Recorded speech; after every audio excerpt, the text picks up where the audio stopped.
¿Qué tal? Un gran saludo a todos y bienvenidos a lo que va a ser la capacitación, la verificación y validación de métodos de ensayo. Esta capacitación se va a dividir en los siguientes puntos. Una pequeña introducción, prácticamente nada. Luego vamos a ver un alcance de los procedimientos que tenemos actualmente en la empresa. La definición de algunos términos necesarios para poder entender los conceptos más prácticos. Desarrollo que ya es la parte más extensa, donde vamos a ver todo lo que es validación ya más detenidamente. Y esta parte de desarrollo a su vez se divide en más partes. Bueno, pasamos con la introducción. Solo para decirles que los participantes exitosos en esta capacitación van a poder conocer y entender el proceso de verificación y validación de métodos de ensayo. Y este es el documento de referencia en el cual nos estamos basando para algunos términos, para algunos conceptos. Bueno, pasamos al alcance. Esto va a aplicar a los laboratorios del Grupo Bureau Veritas, especialmente lo que es metales y minerales. Y ya con todo esto fuera del camino, vamos a entrar ya un poco más a lo que es ya la validación, empezando con las definiciones. Empezamos entonces con el concepto primordial, que es de la validación. Como ven, acá hay bastantes términos que podrían considerarse el concepto de validación. Por diferentes normas tendremos la ISO 9000, que nos dice que es la confirmación a través de la aportación de evidencia objetiva de que se han cumplido los requisitos para un uso o aplicación específico previsto.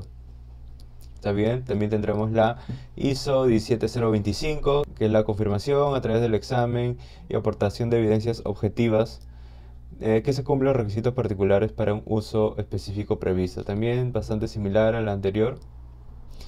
Tendremos la BIM, que nos resume un poco: verificación donde los requisitos especificados son adecuados para un uso previsto.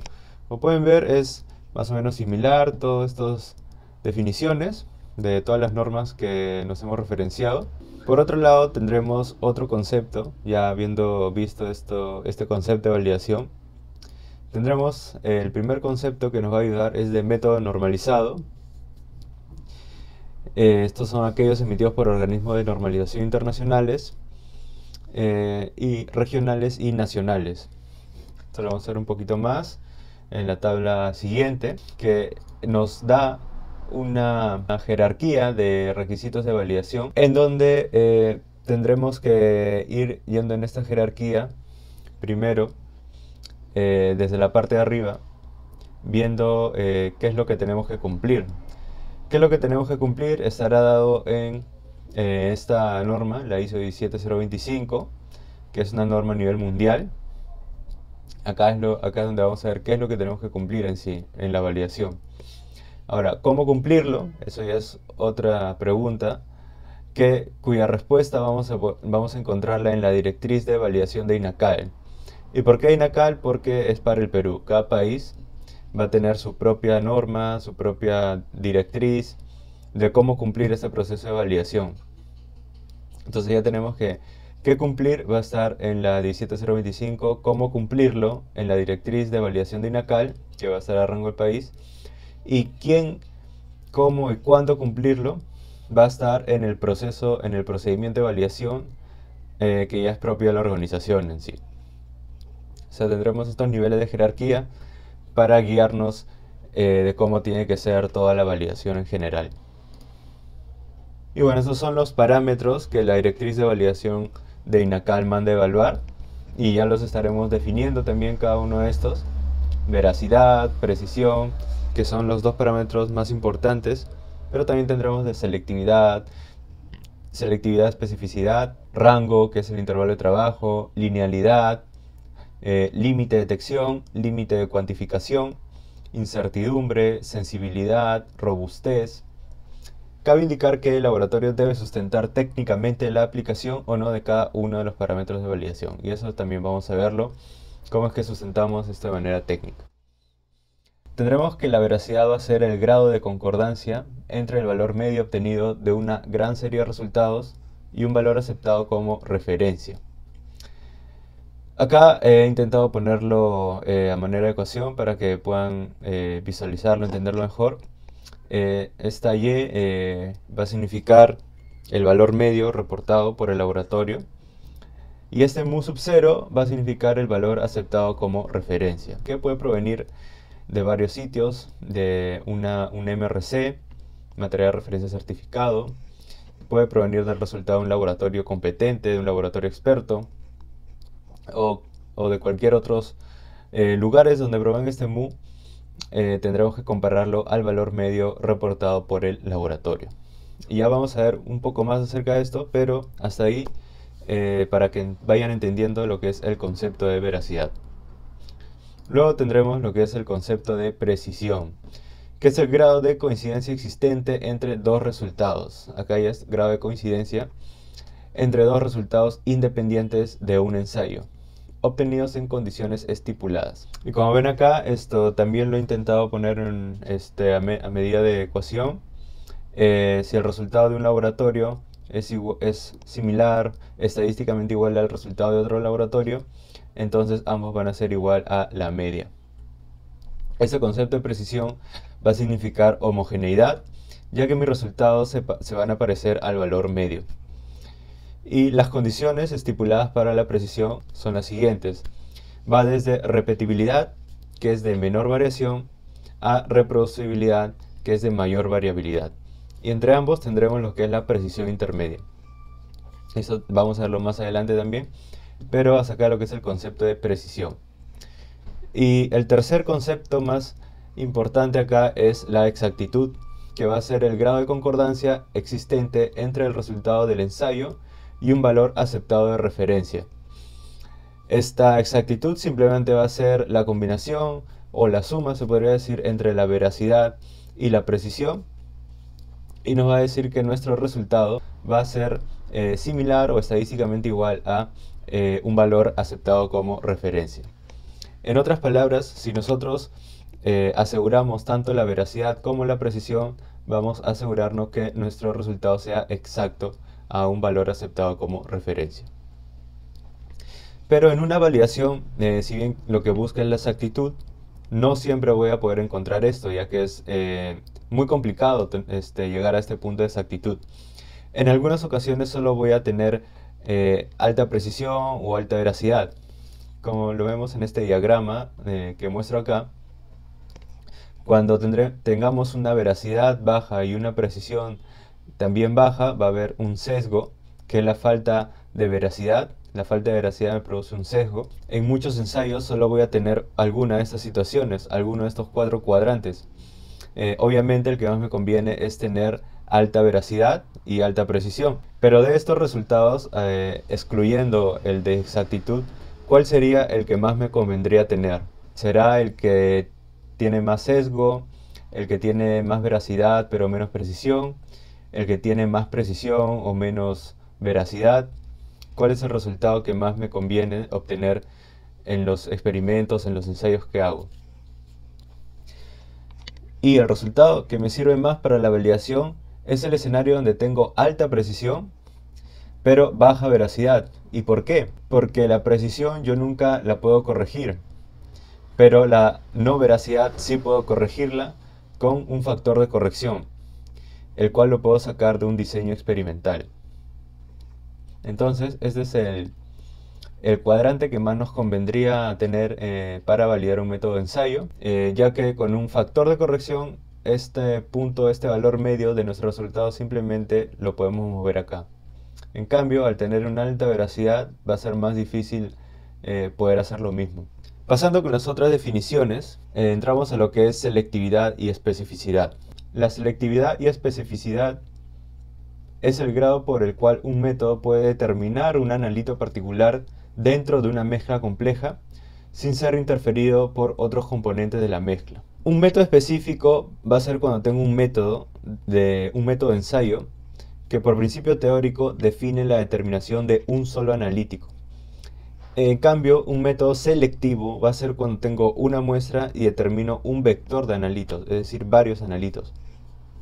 Por ejemplo, si de un lote saco una muestra, el valor verdadero es mu sub 0. yo voy a reportar un valor de y sub 1.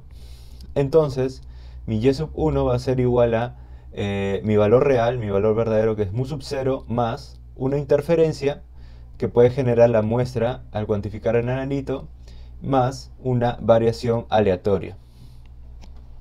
El tema radica en determinar que el método por el analito sea específico. Y si yo determino varios analitos a la vez y es específico para cada uno de estos analitos, el vector será selectivo. La selectividad y especificidad va a cuantificar la interferencia y va a demostrar que la interferencia no afecta a mi medición, porque esa interferencia tiende a cero. Pero ¿cómo demuestro que mi interferencia tiende a cero? Bueno, tendremos para métodos instrumentales, lo podemos demostrar con diseños experimentales. Y para los métodos gravimétricos, volumétricos, lo demostramos casi siempre con su principio teórico, que puede tener bastante soporte. Continuando con las definiciones, tendremos la definición tanto del límite de detección del método como el límite de cuantificación del método. ¿A qué se refiere cada uno? Empecemos por el primero, que nos dice que el límite de detección del método va a ser la menor cantidad de un analito en una muestra, la cual puede ser detectada pero no necesariamente cuantificada con un valor exacto. Será el mínimo valor que yo puedo detectar, pero no necesariamente cuantificar. En cambio, el límite de cuantificación del método es la concentración mínima que puede determinarse con un nivel aceptable de exactitud. Entonces, yo voy a aplicar mi límite de detección cuando esté leyendo trazas o menos. Y esto está más o menos representado en este diagrama que tenemos acá, donde vamos a poder ver cómo es que se reporta cualquier resultado que me salga antes o después del límite de detección y del límite de cuantificación. En primer lugar, el límite de detección se va a determinar no dependiendo del método de ensayo, sino dependiendo de la concentración que reporta el método de ensayo. Si yo reporto a niveles de trazas o menores, yo necesito sí o sí determinar mi límite de detección. Entonces, si mis resultados que reporto son menores al límite de detección, yo lo debo reportar de la siguiente manera. Este resultado es menor al límite de detección. Simplemente eso, no se reporta el valor, sino se reporta como menor al límite de detección. Luego, si mi resultado está entre los valores del límite de detección y cuantificación, se debe reportar de la siguiente manera. Hay presencia del analito con valores inferiores al límite de cuantificación del método, cualquiera que sea ese límite. Y por último, si mis resultados son mayores al límite de cuantificación, entonces en este caso ya reporto un valor, ya reportaría el valor que estoy encontrando. ¿Qué serían los resultados que están después del límite de cuantificación? Cabe resaltar que aquellos valores mayores a trazas y ultratrazas es el mínimo menor que puedo determinar con niveles de exactitud, es decir, con veracidad y precisión. Ahora tendremos lo que es el tema de linealidad, la definición de linealidad. Esta linealidad es la relación que va a existir entre la concentración de analito y respuesta del método. Esta relación es denominada comúnmente curva patrón o curva de calibración. Va a definir la capacidad del método para obtener los resultados de la prueba proporcionales a la concentración del analito. Y la linealidad se va a trabajar con los métodos instrumentales. ¿Y por qué es esto? Porque el método instrumental tiene tres etapas. La primera va a ser encontrar la curva, que es la respuesta del equipo en función de la concentración. Luego va a ser la lectura de la muestra. Y por último voy a determinar la concentración de la muestra. Con la linealización de las curvas, las ecuaciones se van a volver más sencillas. Luego tendremos lo que es el concepto de sensibilidad, que es el cambio en la respuesta de un instrumento de medida dividido por el cambio correspondiente en el estímulo. En teoría, si la ecuación es lineal, el cambio de respuesta, es decir, la pendiente, va a ser la misma. Y esto se llama coeficiente de sensibilidad. La sensibilidad no va a ser otra cosa que la pendiente de la linealidad. Esto va a aplicar a métodos instrumentales. Luego tendremos lo que es el rango de trabajo, que va a ser el intervalo entre la más alta y la más baja concentración del analito de la muestra, para lo cual se ha demostrado que el método analítico tiene un nivel apropiado de veracidad, de precisión y linealidad. Necesito conocer dos cosas: mi analito de interés y su aplicación, además de conocer el máximo valor permisible y el mínimo permisible. Luego tendremos lo que es la robustez, que es la medida de la resistencia de un método al cambio de respuesta cuando se introducen pequeñas variaciones en el procedimiento. ¿Cuándo voy a aplicar yo la robustez? Por ejemplo, tengo un método de 4 etapas, etapa A, B, C y D. Estas etapas van a hacer que yo emita una respuesta Y sub I. Pero yo a este método de 4 etapas le hago pequeñas variaciones. Le puedo cambiar el peso, le puedo cambiar el reactivo, le puedo cambiar el tiempo de ensayo, le puedo cambiar el tiempo de lectura, de tal manera que mis parámetros iniciales cambien y de esa manera yo emita un resultado Y sub I, Y prima sub I. Entonces, si yo demuestro que el valor absoluto de la diferencia entre ambos resultados es similar a cero, es estadísticamente cero, entonces voy a demostrar que mi resultado es robusto.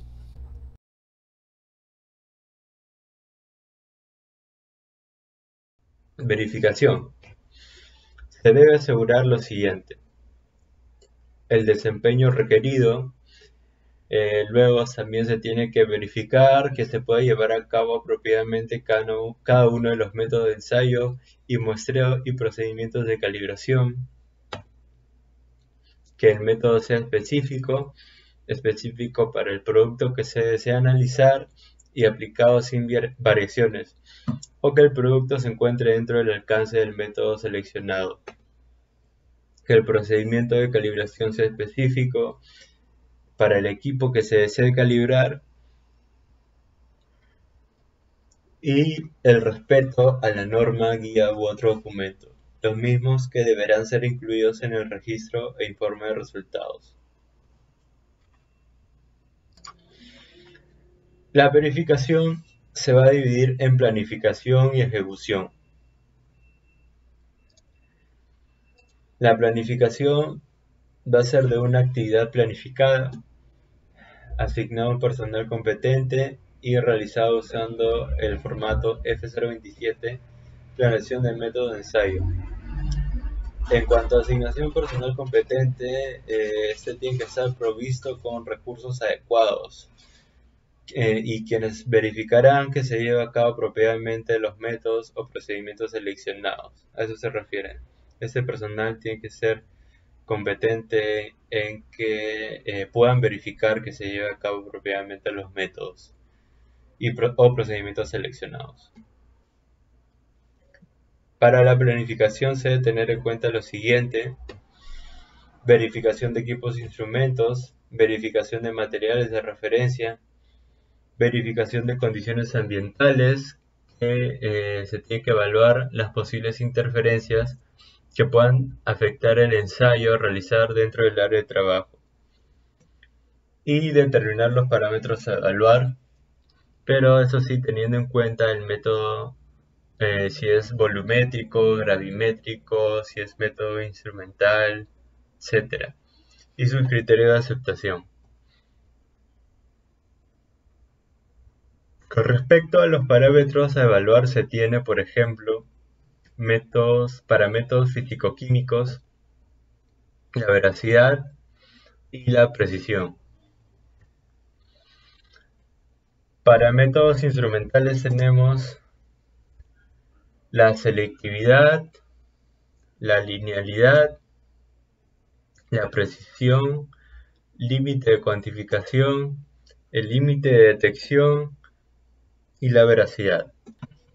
Asimismo, tener en cuenta esa tabla, que es la tabla de recomendación de parámetros para verificar en ensayos,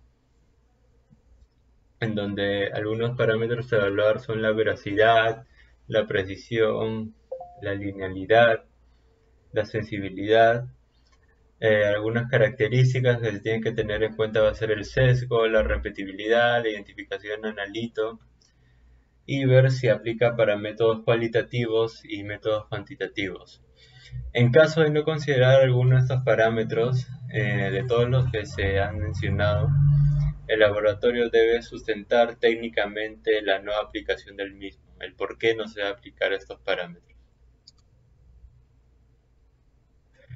Bueno, ahora pasamos con la ejecución. Estábamos viendo lo que era la planificación, ahora pasaremos con la ejecución, que va a considerar lo siguiente.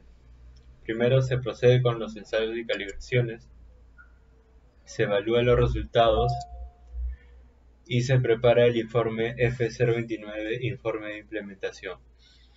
Este va a ser el informe de implementación y validación u otro que corresponda, incluyendo los resultados, criterios de evaluación y conclusiones. Y finalmente los resultados pueden utilizarse para la incertidumbre. Hay que tener en cuenta que si el método o el procedimiento es actualizado con cambios de fondo, la verificación se debe repetir en la extensión necesaria.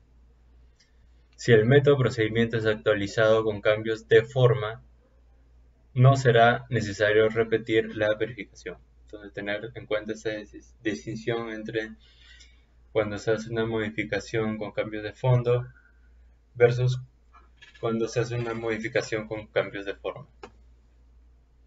Bueno, ahora pasamos a la validación. ¿Cuándo se valida un método? Un método se valida cuando es necesario comprobar que los parámetros ejecutados son los adecuados para resolver un problema analítico y para el uso previsto de un resultado analítico. La validación debe ser tan amplia como sea necesaria para satisfacer las necesidades de la aplicación o del campo de aplicación dados. La declaración del método validado en el alcance acreditado por INACAL del laboratorio llevará el año de la validación y se actualizará cuando se vuelva a validar. Las modificaciones de métodos normalizados no se considera método desarrollado por el laboratorio y debe declararse con el nombre del método original. Por ejemplo, cuando en el cambio en algún reactivo, en la modificación de una etapa del método, la aplicación fuera de alcance u otro que no modifique el fundamento del método, ¿no? Luego, solo cuando el laboratorio desarrolle un método de ensayo, método de muestreo o procedimiento de calibración, puede asignar un código propio al método.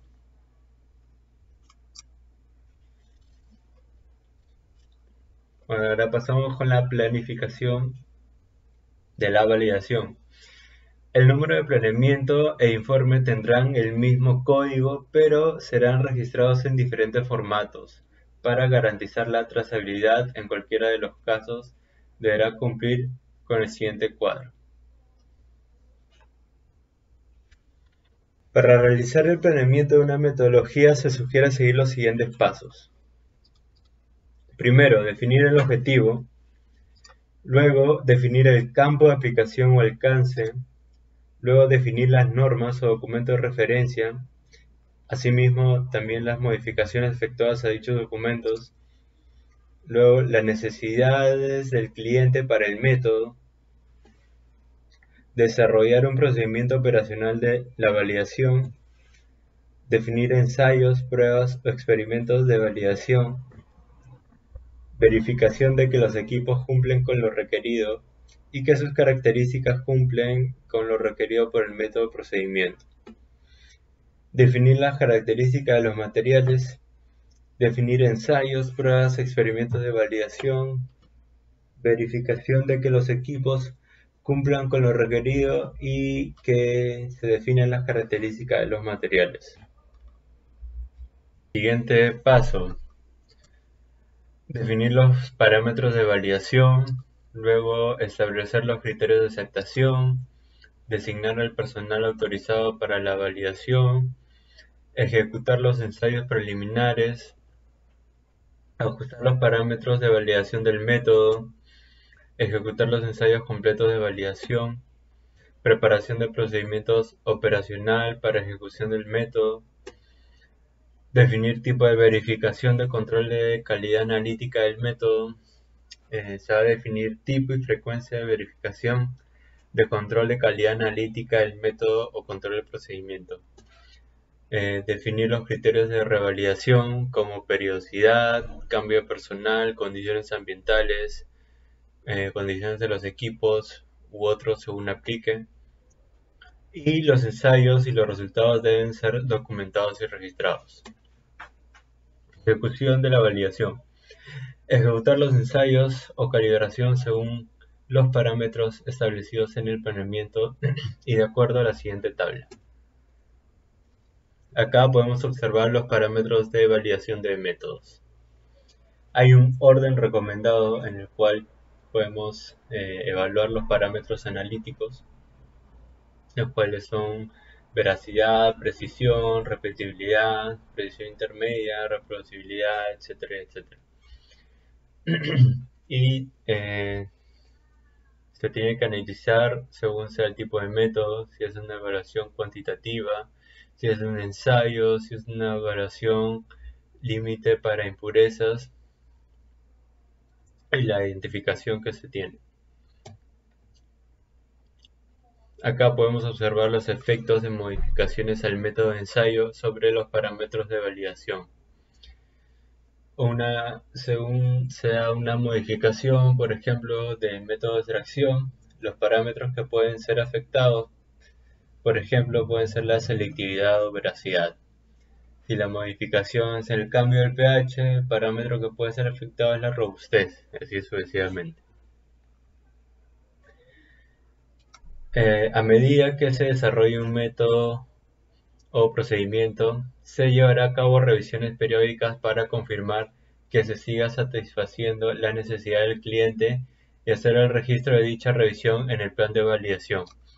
El grupo Bureau Veritas se asegura que las características de desempeño, es decir, los parámetros de validación de los métodos o procedimientos validados, tal como fueron evaluados para su uso previsto, son pertinentes para las necesidades del cliente y son coherentes con los requisitos especificados. Para los métodos desarrollados de ensayo-muestreo, estas son algunas consideraciones que se deben tener para los métodos de ensayo-muestreo. Primero, identificación de acuerdo al PG 001 y el alcance. 2. La descripción del tipo de ítem a ensayar o calibrar. 3. Los parámetros o las magnitudes o los rangos a ser determinados.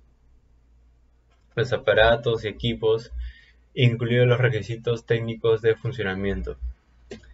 4. Los patrones de referencia y materiales de referencia requeridos. 5. Las condiciones ambientales requeridas. 6. La descripción del procedimiento, que puede incluir la colocación de marcas de identificación, manipulación, transporte, almacenamiento de los ítems. También puede incluir la siguiente información, como la verificación a realizar desde el sexto. La descripción del procedimiento, que puede incluir la siguiente información: la colocación de las marcas de identificación, manipulación, transporte, almacenamiento de los ítems, las verificaciones a realizar antes de comenzar el trabajo, la verificación del correcto funcionamiento de los equipos y, cuando corresponda, su calibración y ajuste de cada uso, el método de registro de las observaciones y de los resultados, las medidas de seguridad a observar, y 7. Los criterios o requisitos para la aprobación o el rechazo. 8. Los datos a ser registrados y el método de análisis y de presentación. 9. La incertidumbre o el procedimiento para evaluar la incertidumbre. 10. Otros que sean relevantes para la correcta ejecución o procedimiento de calibración. Luego tenemos la elaboración de informe de validación o verificación. Se emitirá un informe de validación-verificación, el cual debe contener lo siguiente: resultados, evaluación estadística, conclusiones y elaboración del registro. Este registro lo que contenga toda la información que sustente la validación, incluyendo la especificación de los requisitos, parámetros y sus resultados, incluyendo la data generada en equipos instrumentales y una declaración de la validez del método y procedimiento y su aptitud para el uso previsto. Documentación de las validaciones. Se documentarán los procedimientos que comprendan el método de ensayo validado. Esto se hará como método ISP para métodos desarrollados o, de ser el caso, como instructivo POES para aquellos métodos validados aplicados por el alcance o modificados. Revalidación. Cuando se hacen cambios a un método validado, se debe determinar la influencia de estos cambios, y cuando se encuentre que estos afectan la validación inicial, se debe realizar una nueva validación del método. El alcance de la revalidación para los parámetros a ser actualizados dependerá de la naturaleza de los cambios hechos al aplicar el método. Empecemos entonces con la validación. El primer proceso que vamos a ver en la validación es la veracidad. Vamos a ver si recordamos un poco sobre la definición de veracidad. ¿Qué era veracidad? ¿Qué significaba veracidad? A ver si recuerdan. La veracidad, como lo habíamos definido, era el grado de concordancia entre el valor medio obtenido de una gran serie de resultados y un valor aceptado como referencia. Acá vamos a comparar este valor medio con el valor aceptado como referencia. Y este valor medio, como dice en la definición, viene de una gran serie de resultados que pueden variar en tamaño. Y dependiendo del tamaño, es que vamos a usar diferentes métodos para hacer la validación. Acá están los diferentes tamaños y los diferentes métodos que se utilizan. Para un número de resultados menor a 10 se usa el teorema de Cutatar-Makul. Para un número de resultados mayor o igual a 10 se usa Urachet. Y para un número de resultados mayor o igual a 30 usamos el teorema del límite central. Pero en la práctica siempre vamos a usar un número mayor o igual a 10 y usualmente vamos a usar el teorema de Urachet, que nos dice lo que está en esa tabla. Esto lo hemos sacado del libro Urachet, la adecuación al uso de los métodos analíticos, y acá nos explica cómo es que llega la fórmula, esta Urachet, para los resultados que son mayores a 10 resultados. La buena práctica, sin embargo, va a pedir usar 12 como mínimo por la ocurrencia de resultados atípicos. O sea, si bien nos pide hacer 10 resultados como mínimo, vamos a tener que hacer muchas veces 12 para tener la certeza de que no vamos a usar resultados atípicos. Bueno, y prosiguiendo con la veracidad, vamos a examinar una serie de casos que se pueden presentar y cómo es que lo podríamos resolver. El primer caso es de repeticiones en una muestra de referencia certificada. El segundo caso es de repeticiones en una muestra en un método estandarizado y el método a validar. El tercer caso es repeticiones en diferentes muestras de un método estandarizado y el método a validar. Y el cuarto caso son de recuperaciones de muestras conocidas. Vamos a analizar cada uno de estos casos. Caso número 1, repeticiones en una muestra de referencia certificada. Acá, como podemos observar, tenemos varias repeticiones que se han sacado en una muestra certificada, varias repeticiones de un método. Y acá lo que vamos a hacer va a ser comparar el mu sub 0, que es el resultado real del método de la muestra de referencia certificada, a todos los resultados que nosotros tengamos de las repeticiones. De y sub i, que serán los resultados. Los n resultados que tengamos, vamos a sacarle un promedio, y este promedio es el que vamos a comparar al mu sub 0, que es el resultado del MRC que está certificado. Esta comparación la vamos a determinar por dos métodos. Tenemos la prueba de test student, que son para aquellas distribuciones normales, y la prueba de Wilcoxon, que son para las distribuciones que no son normales. ¿Ok? Entonces esto es lo que tenemos acá.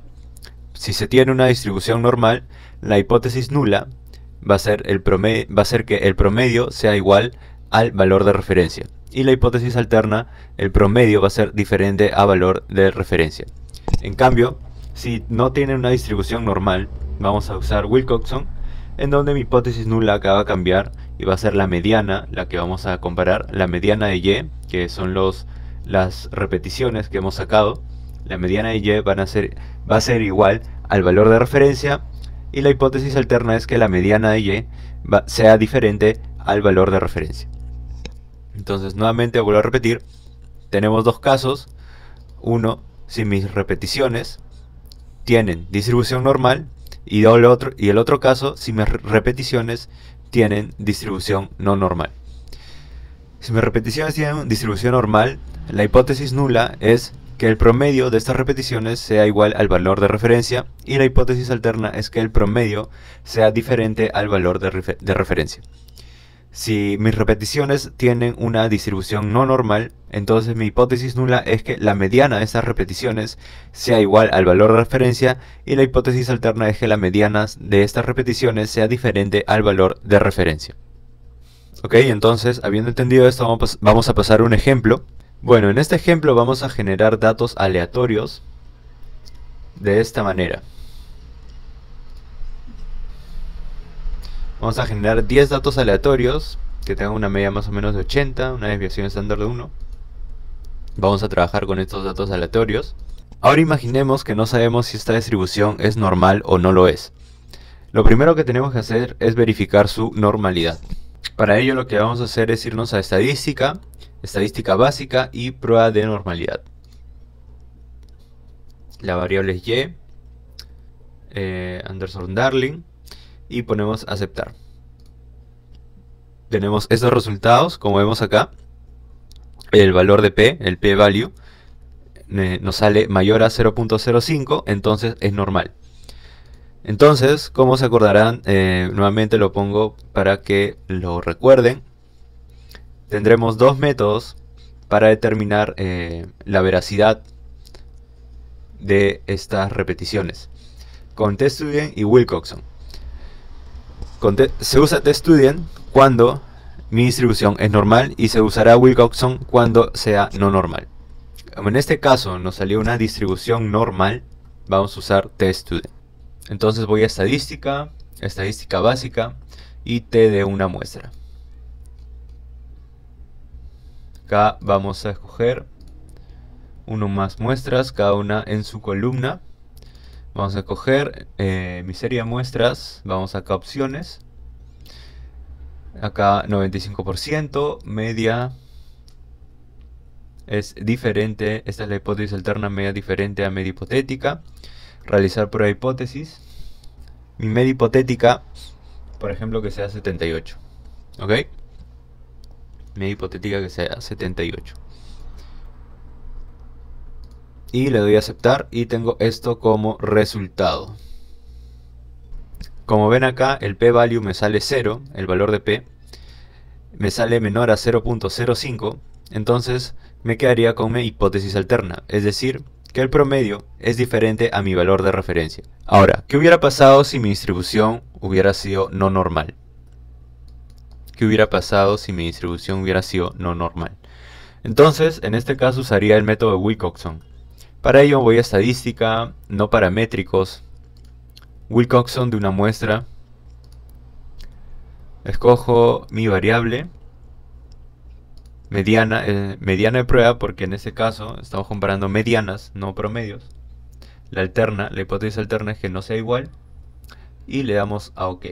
Como ven acá, mi p-value también me sale menor a 0.05, por lo tanto me quedo con mi hipótesis alterna, que las medianas de las repeticiones son diferentes a la muestra de MRC. Por lo tanto, no soy veraz. Vamos a ver el caso número 2, que es de repeticiones en una muestra en un método estandarizado y el método a validar. En este caso, ya no tengo una muestra de referencia, sino tengo una muestra cualquiera y tengo un método estandarizado, el cual es realizado por un laboratorio competente, y un método a validar, el cual es el método que yo realizo.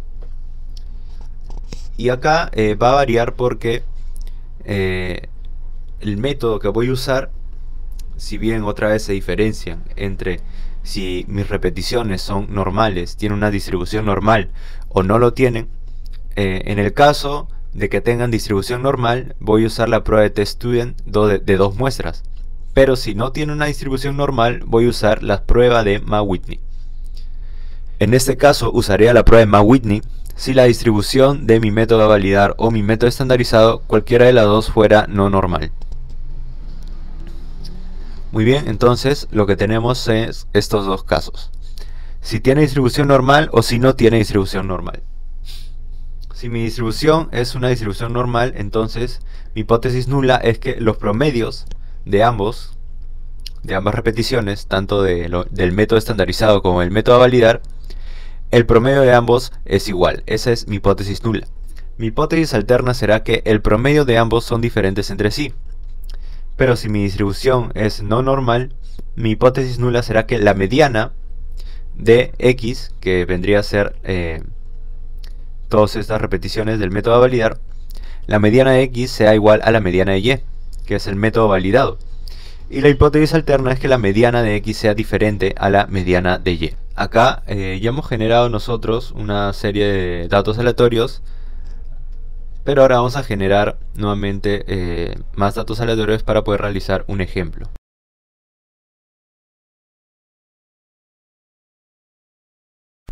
Ahora nuevamente, hay que imaginarnos que no sabemos si estas distribuciones son o no son normales. Voy a estadística, estadística básica, prueba de normalidad. Entonces pruebo con mi variable X y me sale un valor de P de 0.851, entonces es normal. Lo mismo haría con mi variable Y, pero ya la habíamos probado, así que ya sabemos que tiene una distribución normal. Entonces, ya habiendo probado la normalidad, aplico el t-student de 2 muestras. Para ello me voy a estadísticas, estadística básica y t de 2 muestras.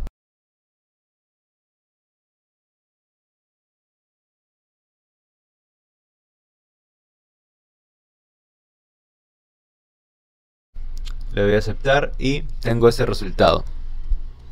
Acá mi p-value, mi valor de p es 0.665.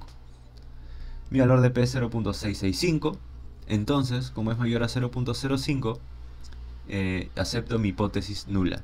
Es decir, que los promedios de ambos son iguales. Los promedios de Y y los promedios de X, que serían los promedios de las repeticiones que yo he realizado en comparación a las que ha realizado el laboratorio competente o el método validado. Entonces, ¿qué hubiera pasado si mi distribución hubiera sido no normal? Para ello usaba Ma-Whitney. Para ello me voy a estadística, no paramétricos, Ma-Whitney. Acá nuevamente escojo las variables. Hipótesis alterna no es igual. Le doy a aceptar, prueba Ma-Whitney y mi p-value, mi valor de p, me sale este valor de acá. Esto quiere decir que es mayor a 0.05 y por lo tanto acepto mi hipótesis nula, que las medianas, ya no el promedio, sino las medianas son iguales. Muy bien, entonces pasamos al caso 4. Perdón, al caso 3. En el caso 3, ¿qué tenemos? Tenemos diferentes muestras y tenemos un método estandarizado y un método a validar. En este caso, yo tendré en el método estandarizado un resultado y sub 1, y sub 2, y sub n, y en el método a validar tendré un resultado x sub 1, x sub 2 y x sub n. Entonces lo que yo voy a comparar, o lo que yo quiero comparar, son las diferencias. Mi diferencia será x sub i menos y sub i. Entonces para cada repetición tendré una diferencia. En este caso d sub 1, d sub 2 hasta d sub n. Y acá nuevamente, si tengo una distribución normal, voy a usar la prueba de test student de las diferencias o recta de regresión, y si tengo una distribución no normal, usaré la prueba de Wilcoxon. Y es lo que tenemos acá. Si tenemos una distribución normal, mi hipótesis nula es que el promedio de las diferencias es igual a 0. Y la hipótesis alterna es que el promedio de las diferencias es diferente a 0. Si no tengo distribución normal, mi hipótesis nula será que la mediana de las diferencias es igual a 0. Y mi hipótesis alterna es que la mediana de las diferencias es diferente a 0. Así que vamos a recrear un ejemplo en Minitab también. En este caso vamos a sacar las diferencias. Imaginemos que estas son las serie de repeticiones que hemos hecho y queremos las diferencias de x con y. Le voy a aceptar y tengo estos resultados. Ahora nuevamente tengo que probar la normalidad de esta diferencia. Para ello me voy otra vez a estadística básica, prueba de normalidad, a mi variable d, le voy a aceptar, p-value mayor a 0.05, valor de p, así que mi distribución es normal. Entonces aplico la tstudent de una muestra, estadística básica, t de una muestra.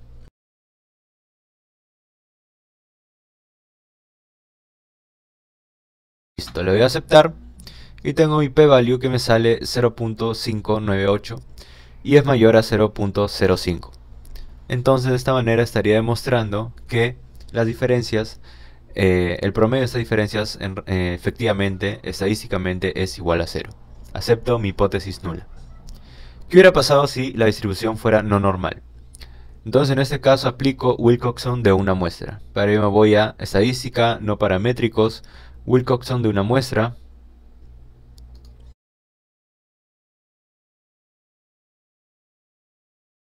Y lo voy a aceptar y mi p-value, mi valor de p me sale mayor a 0.05. Por lo tanto, también acepto mi hipótesis nula, que la mediana de las diferencias es igual a 0. Pasamos al siguiente caso, que sería el caso 4. Acá ya no tenemos dos conjuntos de repeticiones, sino simplemente tenemos una muestra conocida a la cual le vamos a sacar las recuperaciones. Y también en este caso lo vamos a determinar ya sea por la prueba de tstudent o por la prueba de Wilcoxon. Entonces tenemos, si tiene distribución normal, mi hipótesis nula es que la recuperación media es del 100%, mi hipótesis alterna será que la recuperación media es distinta al 100%. Si no tengo una distribución normal, mi hipótesis nula va a ser que la mediana de las recuperaciones es igual a 100%, y mi hipótesis alterna es que la mediana de las recuperaciones es diferente al 100%. Mayormente no sé aplicar las pruebas de tstudent o de Wilcoxon debido a que las recuperaciones pueden salir en rangos muy alejados al 100%. Por eso se utiliza la tabla de recuperaciones esperadas. Esta es la tabla que la hemos sacado de este libro normal. Y acá va a estar cuál va a tener que ser la recuperación para diferentes unidades de concentración. Y el quinto caso no es un diseño experimental, pero sí se hace, es el ensayo de aptitud. ¿En qué consiste el ensayo de aptitud? Entonces, en tu primera etapa, tú te inscribes en un ensayo de aptitud. Listo. Les decía de que me voy a inscribir al ensayo de aptitud, hago mi pago y todo esto, pero tengo que asegurarme que el proveedor no esté cumpliendo con la 17.043, que es una norma para ensayos de aptitud. O sea, yo no puedo trabajar con cualquier proveedor, con un proveedor que cumpla con la 17.043. Listo, cumple, segundo paso. En el segundo paso, yo tengo que leer el protocolo. Y acá te va a decir con qué estadístico califica. Donde te dice menor este valor es conforme, mayor este valor es no conforme. Casi siempre z-score. Z-score menor o igual a 2 es conforme. Caso contrario, no conforme. Listo. Pero hay que leer el protocolo. Tercer caso. Yo reporto los resultados. Listo. Cuarto caso. Cuarto paso, me envían el informe del ensayo de aptitud. Y este informe no te da su nombre, te dice tu código. 866, tiene estos valores y tiene esto. Listo. ¿Será suficiente? No. Ya teniendo esa información, yo tengo que hacer un informe del ensayo de aptitud que he participado, pero propio. Donde empiezo a hablar, ¿no? Yo participé con tal fecha, hice tal cosa, mi código es el 866 que me mandó en el correo y los resultados son tales. Y de ahí tienes los resultados y acá viene tu interpretación o conclusión. es confiable porque el Z-score es menor o igual a 2, listo, firmo, ya está. Eso tengo que hacer. No voy a hacer ningún diseño operacional, nada, pero sí por lo menos estos 5 pasos. Voy a participar, pago, pero tengo que asegurar que mi proveedor esté con 17.043. En el protocolo me va a servir para decir cuál es el estadístico con que me califican. Casi siempre es Z-score, ¿no? Menor o igual a 2, satisfactorio. Ya reporto los resultados, envío, espero el informe del ensayo de aptitud, me dan un código y veo los resultados. Y después hago la conclusión, ¿no? Un informe propio donde yo defino por qué participé, qué valor obtuve y todo esto, y listo. Y ahí digo, pues, ¿no? Como conclusión, que soy satisfactorio, listo. Eso para nosotros serían los 5 tipos que tenemos para verificar veracidad. Entonces son 4 con diseño experimental y el otro es, no es un diseño experimental, sino simplemente lo mando a un tercero para que me prepare la muestra, nos mande, participe y me haga el informe. Veamos entonces la precisión. Veamos si recuerdan cuál era el concepto de la precisión en el proceso de validación. ¿A qué se refería la precisión? ¿Qué es lo que veía? La precisión era simplemente el grado de concordancia entre el valor medio obtenido de una gran serie de resultados y un valor aceptado como referencia. Acá vamos a tener también 2 casos. El primero es el caso 1, repeticiones en una muestra de referencia certificada, y el caso 2 es repeticiones en muestra en un método estandarizado y el método a validar. Entonces el primer caso es el mismo caso que el primer caso que vimos para validación. Como pueden recordar, tenemos una muestra de referencia certificada a la cual le vamos a sacar repeticiones. Le vamos a sacar el ensayo, el método, el resultado. Vamos a tener bastantes repeticiones, un número n de repeticiones, y vamos a determinar la precisión por el RCD de Horowitz. Entonces, en este caso, vamos a primero estimar la desviación estándar de repetibilidad y luego vamos a comparar esta desviación estándar de repetibilidad con una desviación estándar teórica. ¿Cómo determinamos la desviación estándar teórica? Bueno, la podemos determinar de cualquiera de las siguientes alternativas.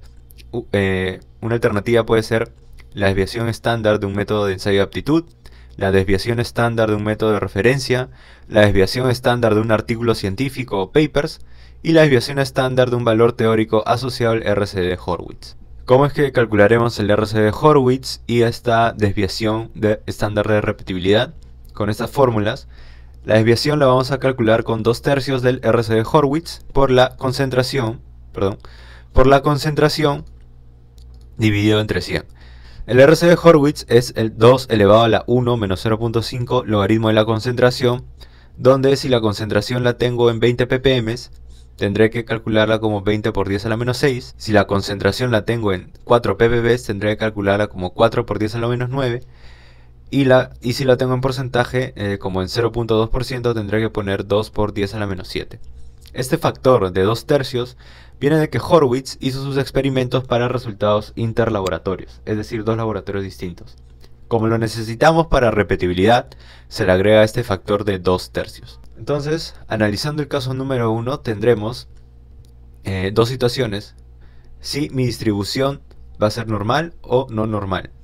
Si mi distribución es normal, usaremos el chi cuadrado, el método del chi cuadrado, y mi hipótesis nula va a ser que la varianza experimental sea igual a la varianza teórica. Luego, la hipótesis alterna será que la varianza experimental sea mayor a la varianza teórica. Cuando tengo una distribución no normal, usaré la prueba de Bonnet, en donde mi hipótesis nula me dice que la varianza experimental es igual a la varianza teórica, y mi hipótesis alterna me dice que la varianza experimental es mayor a la varianza teórica. Muy bien, entonces vamos a calcular la desviación estándar de repetibilidad de estos 3 analistas. Esto lo vamos a hacer en un Excel. Abrimos un Excel, vamos a copiar estos datos que tenemos de los analistas al Excel. Muy bien. Vamos a calcular la varianza primero para cada uno de estos analistas. ¿Cuál va a ser su varianza de estos analistas? Tenemos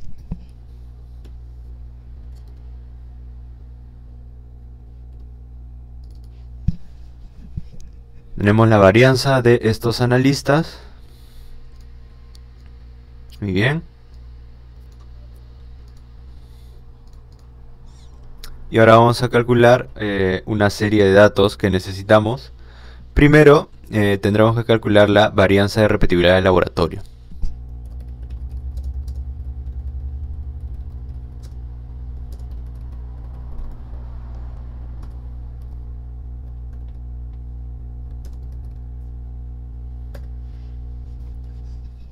Esta varianza de repetibilidad simplemente es el promedio de estas varianzas de acá que hemos calculado.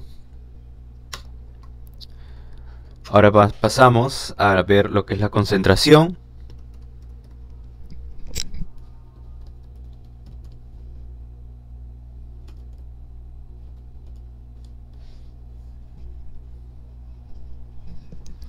La concentración simplemente es el promedio también, pero de todos estos analistas.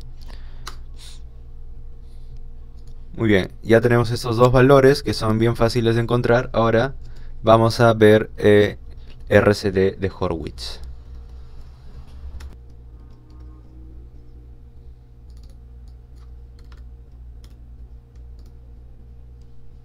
El RCD de Horowitz, como decía la fórmula, vamos a ver.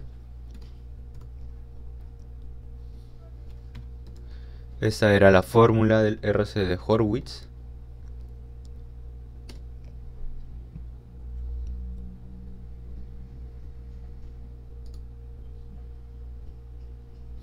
Y esto tenemos que convertirlo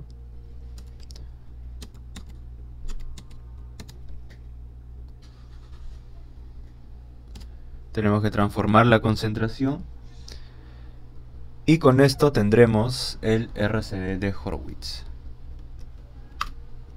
Muy bien, vamos disminuyendo los decimales para que sea mejor.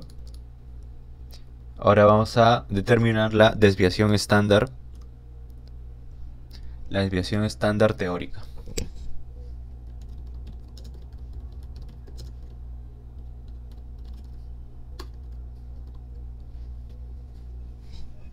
Muy bien, esta era la fórmula de los 2/3, ¿recuerdan? 2/3 por mi RCD de Horowitz por mi concentración entre 100. Esa sería mi desviación estándar teórica.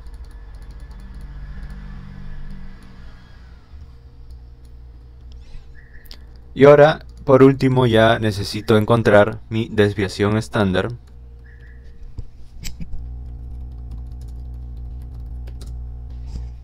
Mi desviación estándar de repetibilidad.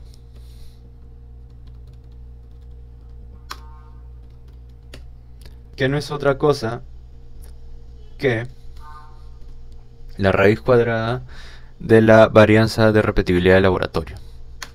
Con estos resultados haremos la prueba estadística. Antes de pasar al Minitab, quisiera aclarar unas cosas.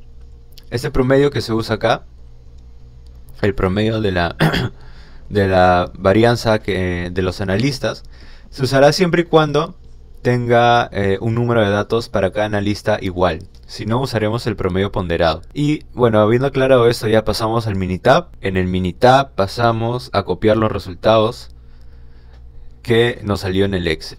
Lo primero que tendremos que probar es que tengan una distribución normal. Entonces, vamos a crear primero esta columna de trabajo. Vamos a ponerle Y. Nuevamente cálculo, datos, apilar, columnas. Vamos a crear una nueva columna. Vamos a darle a aceptar. Acá tendremos todos los datos. Vamos a ver si tienen o no tienen distribución normal. Estadística, estadística básica, prueba de normalidad. Aceptar y tengo mi valor P que me sale 0.182. Como me sale mayor a 0.05, entonces mi distribución será normal. Entonces, habiendo demostrado que mi distribución es normal, paso a hacer la prueba de varianza o estadística, estadística básica. Acá una varianza, también la muestra 30 de los resultados de los 3 analistas, 10 pruebas cada uno. La varianza de la muestra será la desviación estándar de repetibilidad, 22.9. Mi valor teórico va a ser la desviación estándar teórica, que me sale 21.1. Me voy a opciones. Acá tengo que marcar que mi desviación estándar va a ser mayor que la desviación estándar hipotética. Entonces lo voy a aceptar. Y mi valor de P me va a salir 1. Entonces con mi valor de P me sale mayor a 0.05. Acepto mi hipótesis nula, que mi varianza experimental es igual a la teórica. Y por lo tanto soy preciso al 95% de confianza. Muy bien, ¿qué hubiera pasado si todos estos resultados que tengo acá lo hubiera tenido de un solo analista? Bueno, en ese caso tendría que ir a estadística básica y prueba de una varianza. Acá tengo que marcar una o más muestras cada una en su columna. Y acá escojo el apilamiento que realicé. Realizar prueba de hipótesis. Mi valor 21.1. Mi nivel de confianza es de 95. Mi desviación estándar en la hipótesis alterna tiene que ser mayor a la desviación estándar hipotética. Muy bien, le doy a aceptar. Y como ven, tengo estos p-value.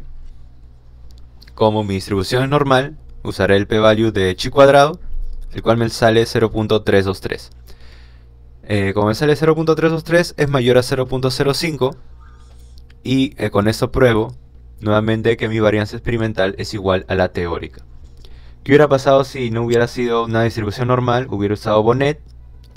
En este caso también mi valor de P, mi p-value, es mayor a 0.05. Muy bien, pasamos al caso 2. El segundo caso también es similar al que vimos en veracidad. Tenemos un método estandarizado y un método a validar, y los dos trabajan con la misma muestra. Acá lo vamos a determinar también dependiendo si es una distribución normal con la prueba de F o si no tengo una distribución normal con la prueba de Leven. ¿Qué es lo que nos dice este caso? Que tenemos una muestra, tenemos un método de referencia, un método que ya está validado. De esto voy a tener diferentes resultados, y sub 1, y sub 2, y sub 3, y sub n resultados. Y tengo un método a validar que también tengo varios resultados, x sub 1, x sub 2, x sub 3, hasta x sub n. Y lo que tengo que validar es que mi desviación, mi varianza experimental, que es la del método a validar, sea igual a la teórica. Y eso es lo que tengo acá. Tengo una de mi serie de resultados. Si tiene una distribución normal, uso la prueba de F. Mi hipótesis nula va a ser que la varianza experimental es igual a la varianza teórica. Hipótesis alterna, que la varianza experimental es mayor a la varianza teórica. Si no tengo una distribución normal, usaré la prueba Leven. La hipótesis nula es que la varianza experimental es igual a la varianza teórica. Y la hipótesis alterna, que la varianza experimental sea mayor a la varianza teórica. Muy bien, vamos a ver un ejemplo de esto con estos resultados que tengo acá, resultados del método estándar y resultados del método a validar. Vamos a ver este ejemplo de acá.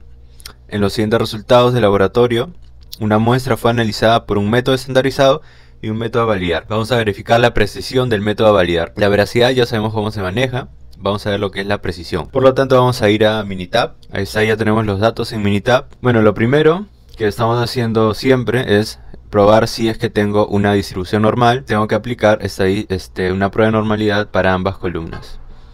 Entonces aplico una prueba de normalidad primero para esa columna, para la primera columna. Mi valor de P es mayor a 0.05, entonces tengo una distribución normal ahí. Aplico normalidad para la segunda columna. Valor de P mayor a 0.05 también es normal.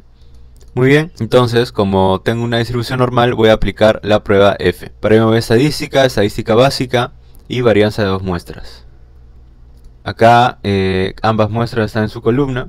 En opciones tengo que marcar desviación estándar de la muestra 1. Muy bien, habiendo probado la normalidad, me voy a estadística básica, varianza de dos muestras. Acá tengo que coger que cada muestra está en su columna. Muestra 1, muestra 2, opciones. Desviación estándar de la muestra 1, desviación estándar de la muestra 2. Nivel de confianza 95. Mi hipótesis alterna va a ser que la relación sea mayor a la relación hipotética y utilizo una prueba de intervalos de confianza.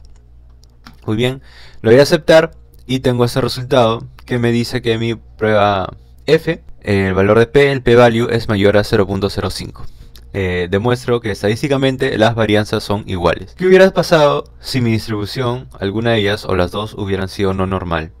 Entonces otra vez me voy a estadísticas básicas, dos varianzas, cada una está en su propia columna. Acá voy a opciones y le quito ese check de acá. Igual lo voy a aceptar. Y nuevamente tengo, en este caso, Bonnet y Leven. Como pueden recordar, dijimos que para distribuciones no normal uso la prueba de Leven. En este caso me sale un valor de P de mayor a 0.05, por lo tanto puedo decir que las varianzas son iguales. Muy bien, con eso acabamos el caso número 2 y ahora vamos a proceder a ver el tema de condiciones de repetibilidad y reproducibilidad. Para nosotros ver el tema de condiciones de repetibilidad y reproducibilidad, tenemos que recordar el tema de las 5 M's. Estas M's representan a la mano de obra, a la máquina, al medio ambiente, al método y a la materia prima. Para reproducir condiciones de repetibilidad y reproducibilidad, yo voy a tener que ver cómo es que varían estos métodos.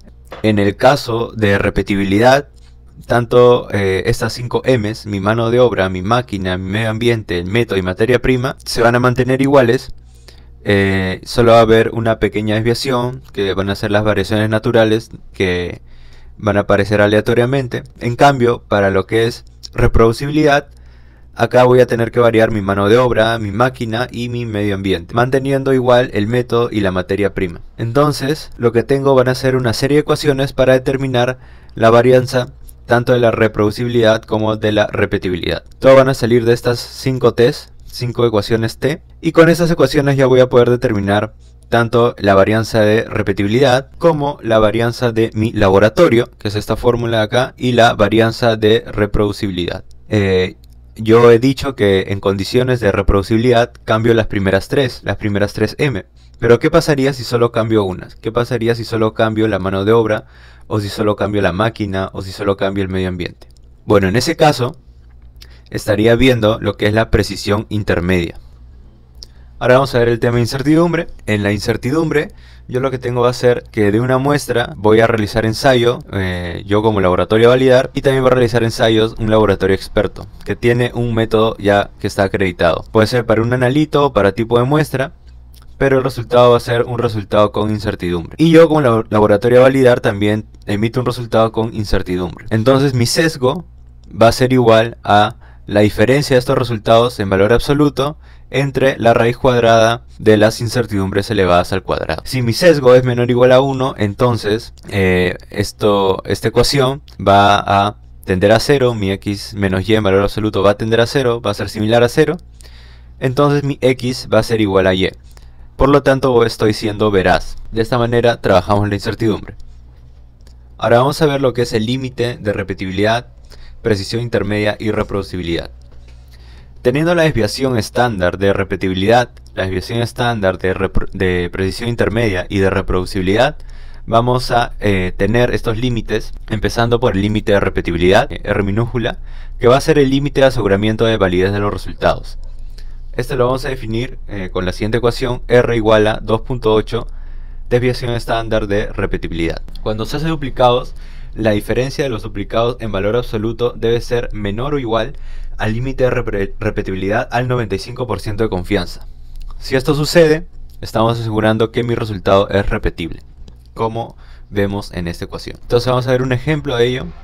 Vamos a encontrar primero la varianza de repetibilidad. Todo lo que vamos a determinar ahora provienen de las ecuaciones que mostramos, de estas ecuaciones de acá.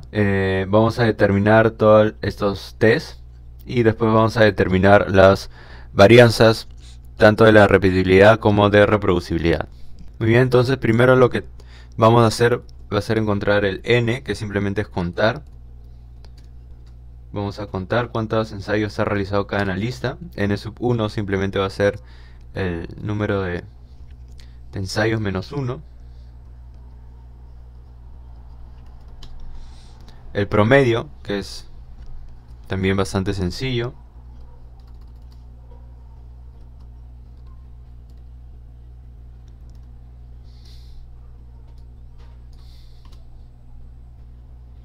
Y la varianza.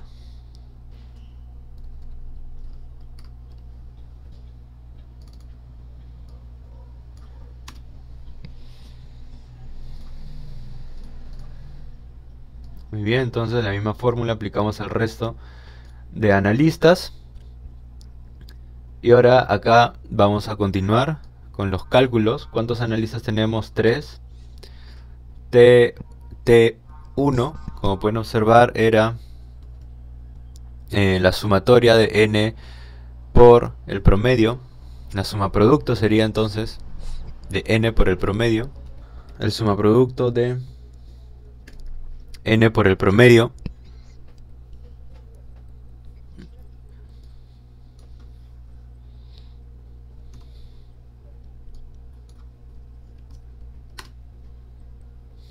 tenemos que T2 era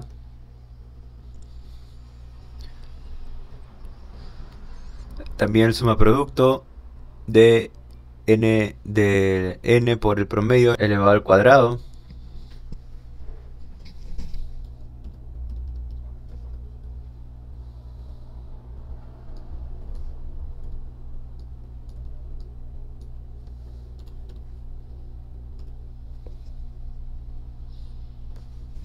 luego tenemos a T3 que es simplemente la sumatoria de n.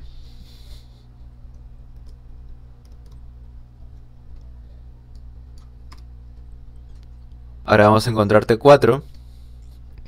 T4 es la sumatoria de n elevado al cuadrado. Entonces tengo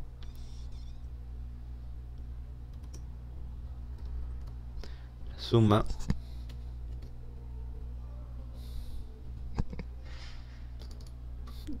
sumatoria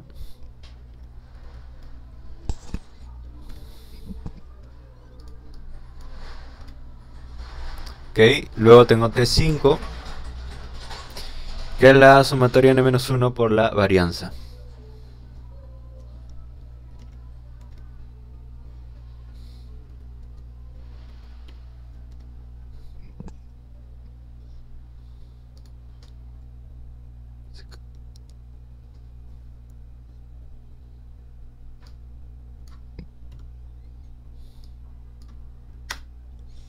Muy bien. Luego, ahora sí ya podemos calcular la varianza de repetibilidad. Era T5 entre T3 menos P. T5 entre, T5 entre T3 menos P. Muy bien. Y con ello ya podemos calcular la desviación estándar, que es simplemente la raíz cuadrada. Vamos a calcular entonces la varianza de laboratorio, pero antes, solo para contar una cosa, también podríamos haber calculado la varianza de repetibilidad simplemente sacando el promedio de la varianza de cada uno de los analistas. Como ven, sale lo mismo. Así que lo podemos calcular por un método o por el otro. Igual tenemos que calcular todas estas t para sacar los demás datos que necesito. Entonces calculo la varianza de laboratorio, que es esta fórmula de acá. Como ven, es bastante amplia toda esa fórmula.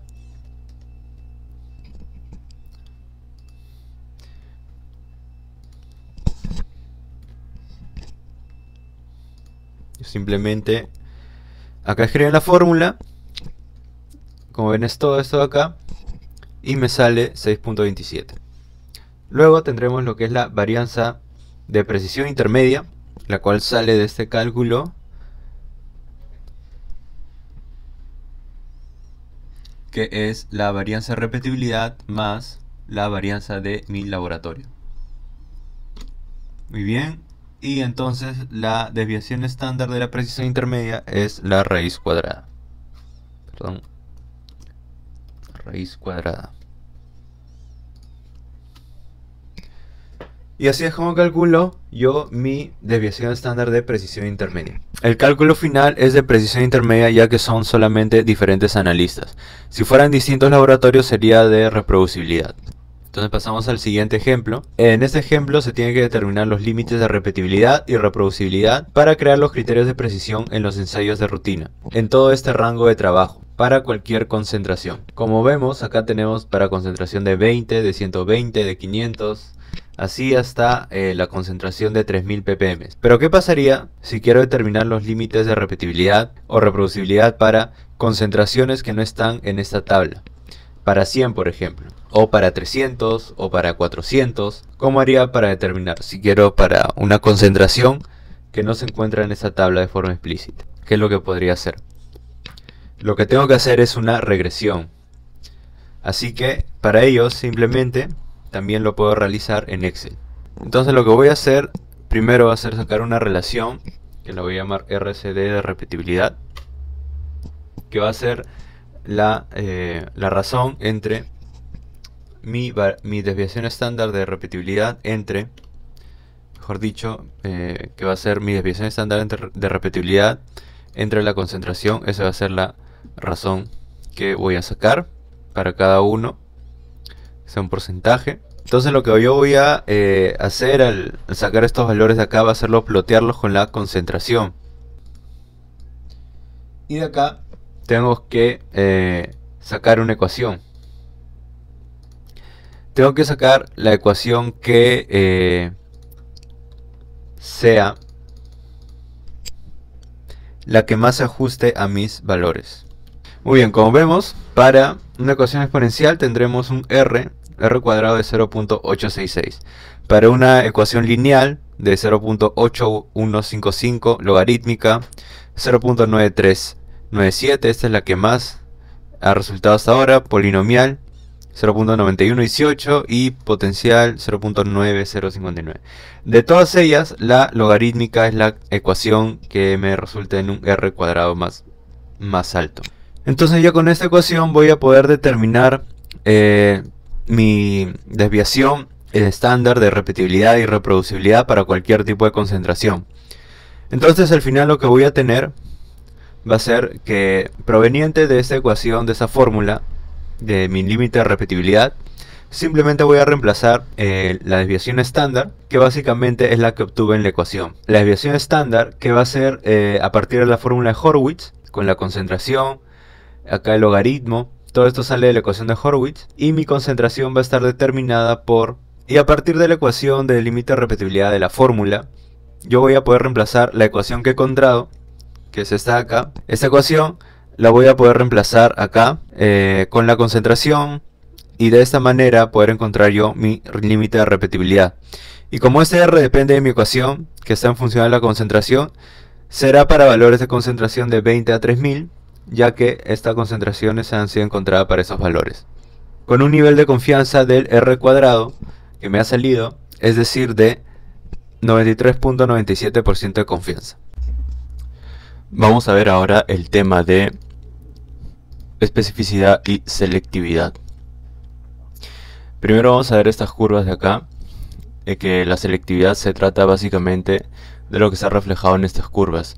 Tenemos una curva del analito en donde es un espectro de una muestra de harina de pescado, y luego tenemos un espectro de la solución de la muestra de harina de pescado más un reactivo, que va a ser una interferencia. Tengo la curva de la lectura de estas dos muestras, una en condiciones normales y la otra con un interferente. Si la curva del analito y la curva con la interferencia es la misma, entonces mi método es específico. Entonces se trata de la especificidad y selectividad.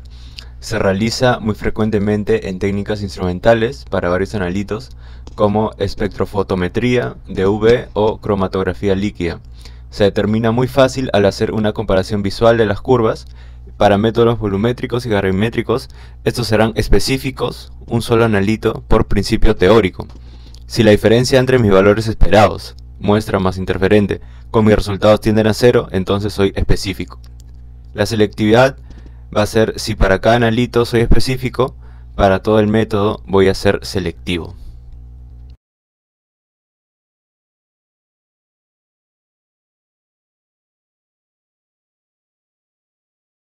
Pero, por ejemplo, en métodos volumétricos y gravimétricos, ¿qué sucede? Estos son específicos por principio teórico, ¿no? Porque son específicos para ese analito. Lo que sucede es que en los instrumentales yo puedo leer varios analitos a la vez. Por ejemplo, en absorción atómica, yo con el método puedo leer varios analitos a la vez. Claro, cambio de patrones nomás, ¿no? Cambio de curva. En cambio, estos métodos son específicos para el analito de interés. ¿Y dónde está el soporte en el principio teórico? ¿No? Entonces, en métodos instrumentales, yo puedo hacerlo experimentalmente, pero gráficamente podemos sustituirlo. En cambio, teóricamente, yo como sustento la especificidad en métodos tradicionales, volumetría y gravimetría, con el principio teórico. Muy bien. ¿no? Entonces, ¿cómo haría para la selectividad? Miren, ¿qué vamos a hacer? ¿Qué vamos a hacer?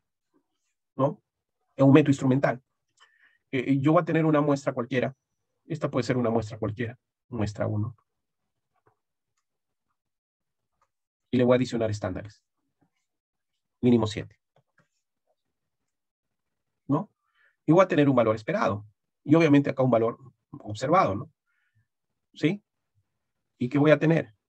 Voy a tener el valor esperado y el observado. Entonces acá, por ejemplo, yo estoy diciendo y acá voy a tener un valor esperado. Esperado 1, esperado 2, esperado 7. Y acá otro, ¿no? Y1, Y2, Y7. Ponte que este de acá que yo tengo tenía un valor, ¿no? 8 ppm. Y le estoy adicionando acá 4 ppm y así sucesivamente. Tengo valores esperados, ¿no? Teóricos, y estos son los experimentales. Calculo la diferencia. Diferencia 1, diferencia 2, diferencia n. Diferencia 7. Si estas diferencias tienden a 0, ¿qué significa, señores? Si sucede esto. ¿Soy veraz? No, soy específico. ¿Por qué? Porque lo que he esperado está viendo y acá en esta muestra va a haber interferencia. Y al ver interferencia, esa interferencia no significativa porque me permite leer lo que yo estaba esperando.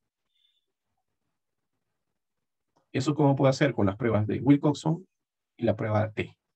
Entonces yo calculo las diferencias de eso, entre los valores esperados y los observados. Diferencia 1, diferencia 2, diferencia n. Calculo el promedio. Si el conjunto de datos tiene distribución normal, calculo el promedio. Y si es no normal, calculo la mediana, ¿no? Esto para acá y esto para acá, ¿no? Hipótesis nula, diferencia promedio igual a 0. Hipótesis alterna, diferencia distinta a 0. Acá mediana de la diferencia igual a 0. Mediana de la diferencia distinta a 0, ¿no? Listo, acá me quedo si el P es mayor o igual a 0,05 y acá el P menor a 0,05. A ver, vamos a ver. Por ejemplo, yo espero tener 50, 100, 150, 200 y 250 ppm, pero esto yo he observado. Vamos a calcular la diferencia. Diferencia 1, diferencia 2, diferencia 3, diferencia 4, diferencia 5. Listo, ¿tiene distribución normal? Sí. Hipótesis nula. Hipótesis alterna. Diferencia igual a 0. Distinto a 0. Acá me quedo si el P es mayor o igual a 0,05. Acá si el P es menor a 0,05. ¿Qué pasó? P, 0.526. Listo, me quedo acá. No, la diferencia es 0. Y si la diferencia es 0, ¿qué implica? Que el esperado es igual al observado, ¿no? Por lo tanto, soy específico. Y si tengo varios analitos a la vez, soy específico para cada analito. Y en conjunto para todo el método soy selectivo. El límite de detección se usa para detectar analitos con bajos niveles de concentración, análisis de trazas o valores muy cercanos a 0. Y nos podemos guiar por medio de esta tabla, donde para valores de 1 a 100% el tipo de componente es mayor, de 0.01 o 100 ppm a 1% es menor, y de 1 ppb a 100 ppm es traza y a menor a 1 ppb será una ultra traza. Acá lo podemos ver un poco mejor. Cuando realizamos medidas con nuestros bajos niveles del analito o de una propiedad, por ejemplo, análisis de trazas, es necesario saber cuál es la menor concentración del analito o de la propiedad que puede ser detectado por el método, y está mayormente aplicado a métodos instrumentales. Con respecto al límite de detección, yo tengo mi ecuación en condiciones perfectas, que el resultado de mi medición es el valor de la concentración de la muestra más la variación aleatoria. El resultado de mi medición y sub i es igual al valor de la concentración de la muestra real mu sub 0 más la variación aleatoria. Si mi concentración es 0, entonces, ¿cuánto será mi y sub i, mi resultado? Mi resultado sería la variación aleatoria, que sería el ruido. Como eso es 0, y sub i sería igual a mi variación aleatoria. Y esto se representa en una curva estadística. Estadísticamente yo voy a leer 0 hasta cierto punto. Este punto es cuando mi mu sub 0 sea mayor a 0. Ese cierto valor va a ser mi límite de control superior. Entonces mi límite de control superior, o mi límite superior de control, va a ser mi límite de detección del método. Ese intervalo de límite de detección va a variar porque yo lo estoy creando para un nivel de confianza determinado. Límite de detección. ¿Cómo es que determino el límite de cuantificación? Acá yo tengo la misma curva que les grafiqué, una curva de probabilidad donde mi mu sub 0 va a ser igual a 0. Esta curva será de los resultados de los blancos, siendo el promedio de blanco que se encuentra en medio para una distribución normal. yo tendré un alfa de probabilidad que después de mi límite de detección mis resultados sigan siendo blancos. Pero en mi límite de cuantificación, yo debo tener la seguridad que después de este no van a haber blancos. La seguridad en estadística se llama certeza. Tengo que tener la certeza que no tengo blancos acá en mi límite de cuantificación. Entonces lo que tendría es que posiblemente a partir de ese rango haya certeza que ya no existan blancos. Posibilidad de blancos tiende a 0. En este rango también posiblemente se encuentre el límite de cuantificación del método. Yo tengo que desde mi promedio de blancos hasta mi límite de detección del método hay 3 veces la desviación estándar de blancos. Y luego mi límite de cuantificación del método se encontrará entre 5 veces la desviación estándar de blancos y 10 veces la desviación estándar de blancos. Esto lo represento con la siguiente fórmula. Mi límite de cuantificación del método va a estar entre el promedio de los blancos más 5 veces la desviación estándar de blancos y el promedio de los blancos más 10 veces la desviación estándar de los blancos. Es importante que se entienda que el límite de cuantificación del método, si bien está en este rango, se tiene que demostrar que una concentración que saque para ese rango sea veraz y precisa, para que sea exacta. Y este valor será mi límite de concentración del método.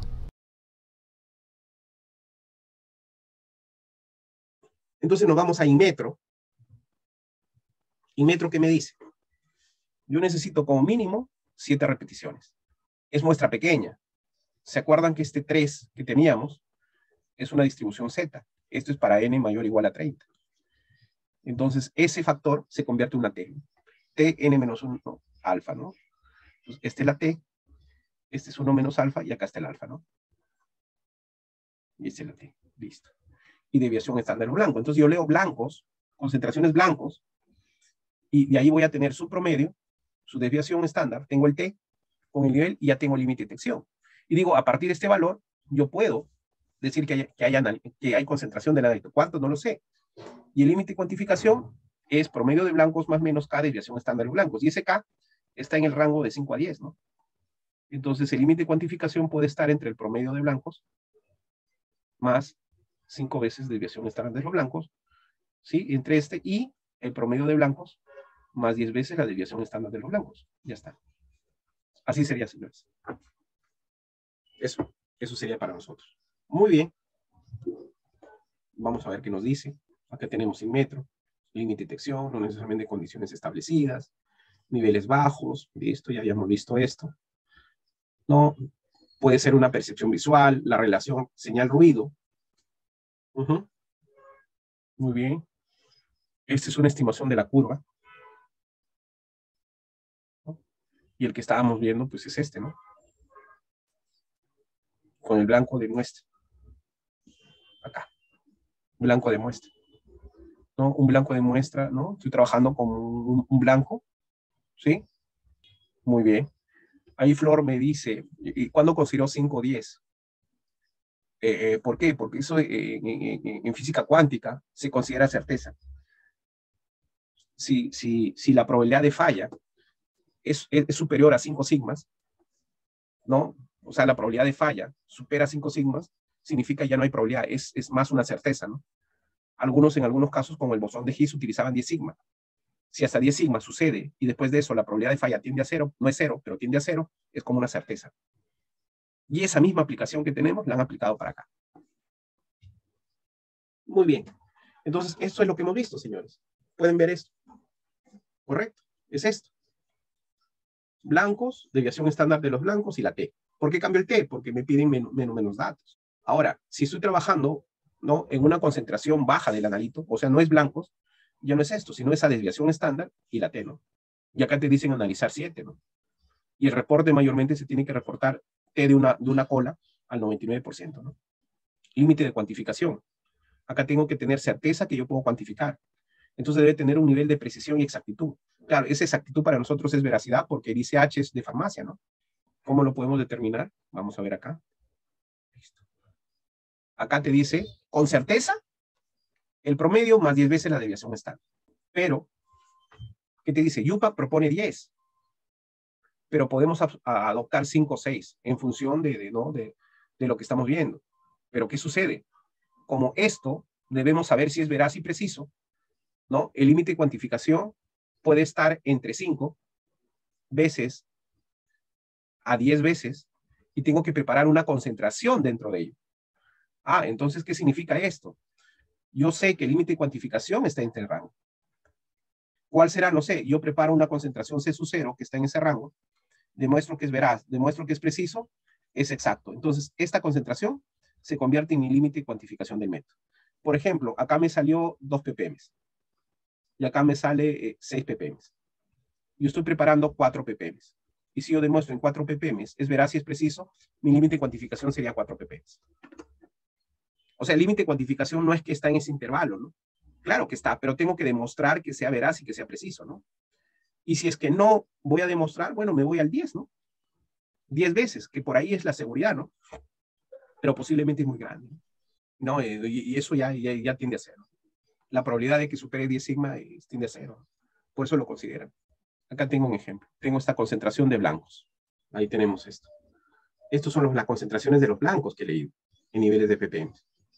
Entonces, vamos a aplicar lo que nos dice, pues, Inmetro, ¿no? Para poder determinar. Yo necesito ahí que tener, chicos, ¿se acuerdan? ¿Qué necesito tener ahí? Necesito tener el promedio, ¿no? Y recién ahí tengo el límite de detección del método. En teoría, sería el promedio más el T por desviación estándar, ¿no? Promedio de esto, ¿no? Desviación estándar de esto, ¿no? Alfa 0.05, no, 0.1, porque reportamos al 99%, ¿no? N-1 son los grados de libertad. ¿Cuántos datos tengo? -1. Este es dist.t.inf. Probabilidad. Alfa. Pero si hago alfa me va a agarrar alfa medios. Por eso lo multiplico por 2. Para que sea alfa. Grados de libertad N-1. G, 6. Ya está. Y acá es mi T. Y este de acá es mi límite de detección. Mi límite de detección en este es...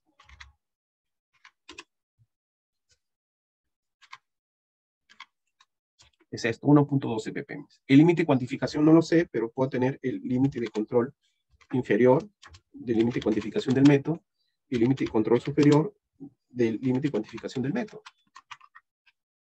El inferior sería el promedio, más 5 por la desviación estándar.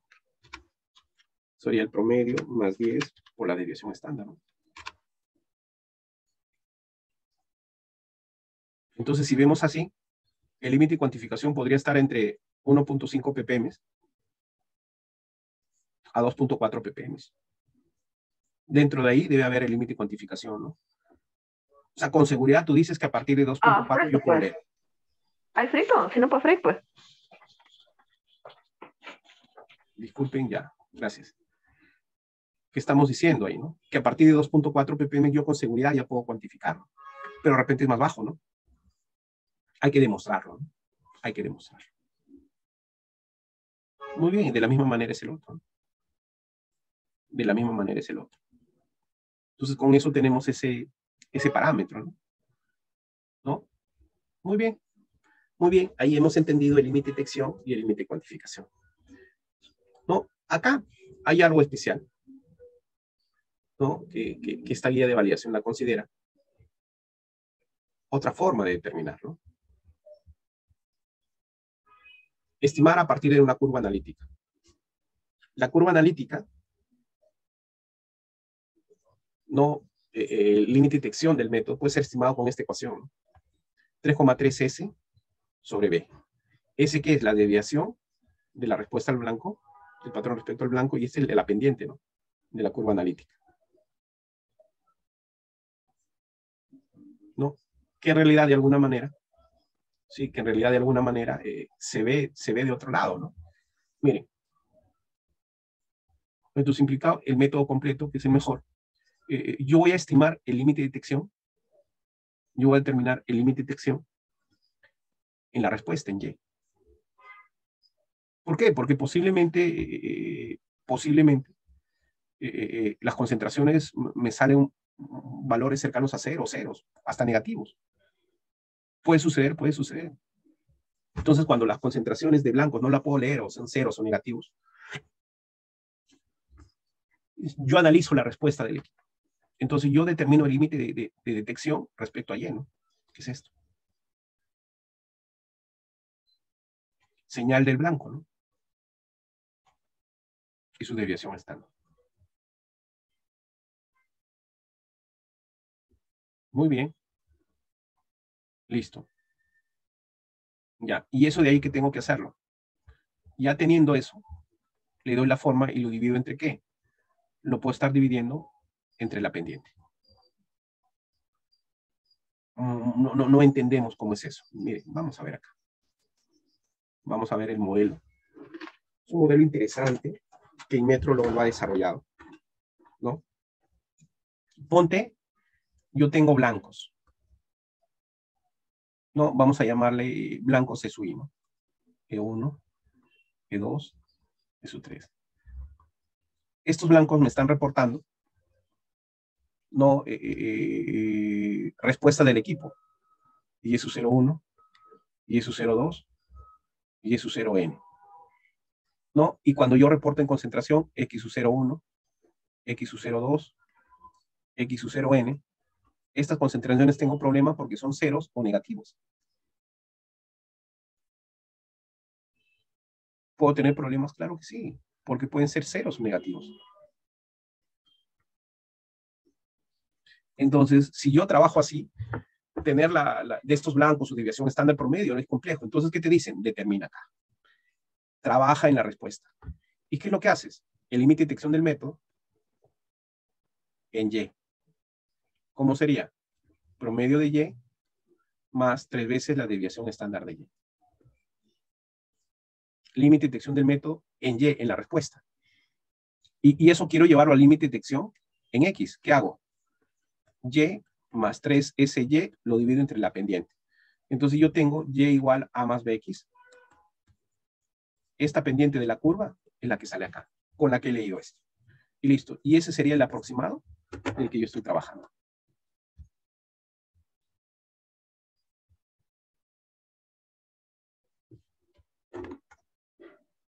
Entonces con esto yo encontré una curva. SB es el que voy a utilizar acá. Esta de acá las leo, determino el límite de detección en y lo divido entre pendiente para que salga en términos de concentración. Y listo. En linealidad se busca una curva porque es más sencillo resolverlo de esta manera. Yo tendré una ecuación similar a esta que no es lineal, pero la puedo linealizar al sacarle el logaritmo. Esto después puedo representarlo como y' igual a a' más bx'. Para métodos instrumentales, tengo que demostrar que la relación entre x y y exista. La literatura nos dice que el r cuadrado tiene que ser mayor o igual a 0.99 y por ende el r tiene que ser mayor o igual a 0.995. La relación sea lineal y los residuos de la regresión deben estar libres de tendencias.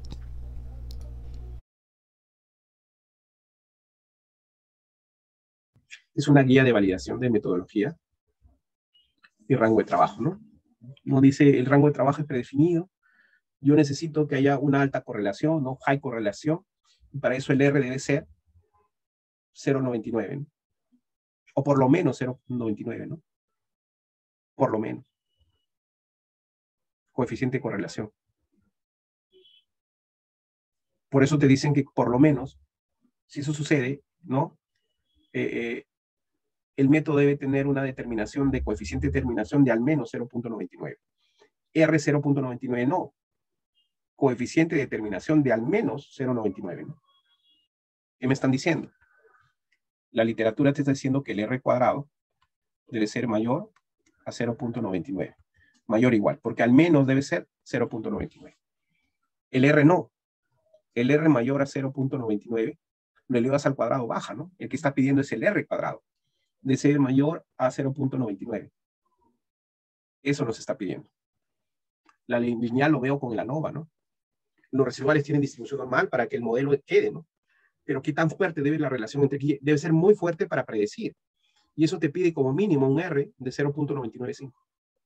Ya, tengo concentración, área, Y. Tengo XY. Vamos a ver. X, Y. A ver, vamos a ver si es lineal. Estoy trabajando de 5 a 120 ppm.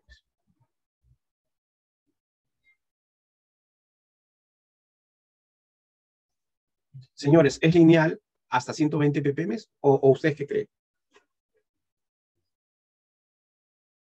¿Qué me dicen ahí?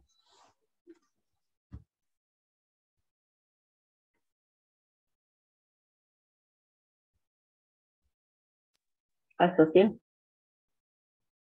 Claro, hasta 100. Muy bien.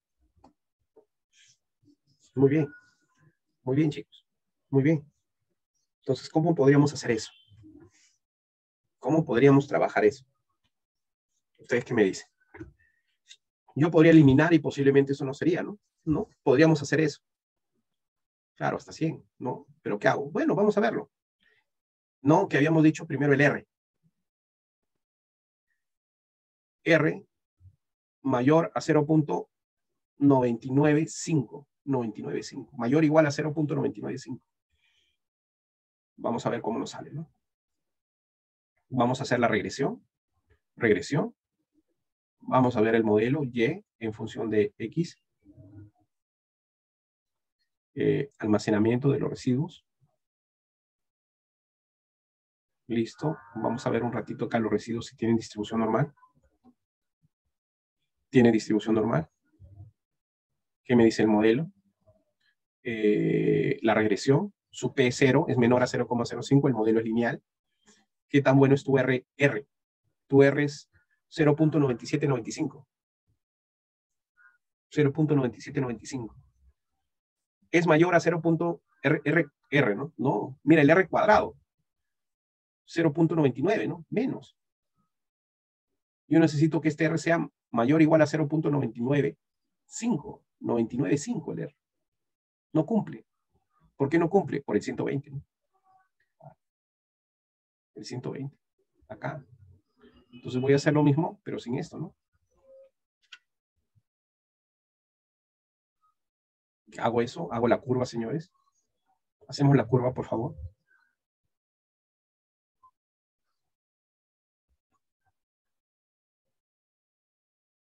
Listo. Vamos a ver los residuales antes de todo. 0.146 tiene distribución normal. El modelo es lineal, la regresión, el P es menor a 0,05. Tu R es 0.9987, mayor a 0.995. Entonces la relación es muy buena para predecir.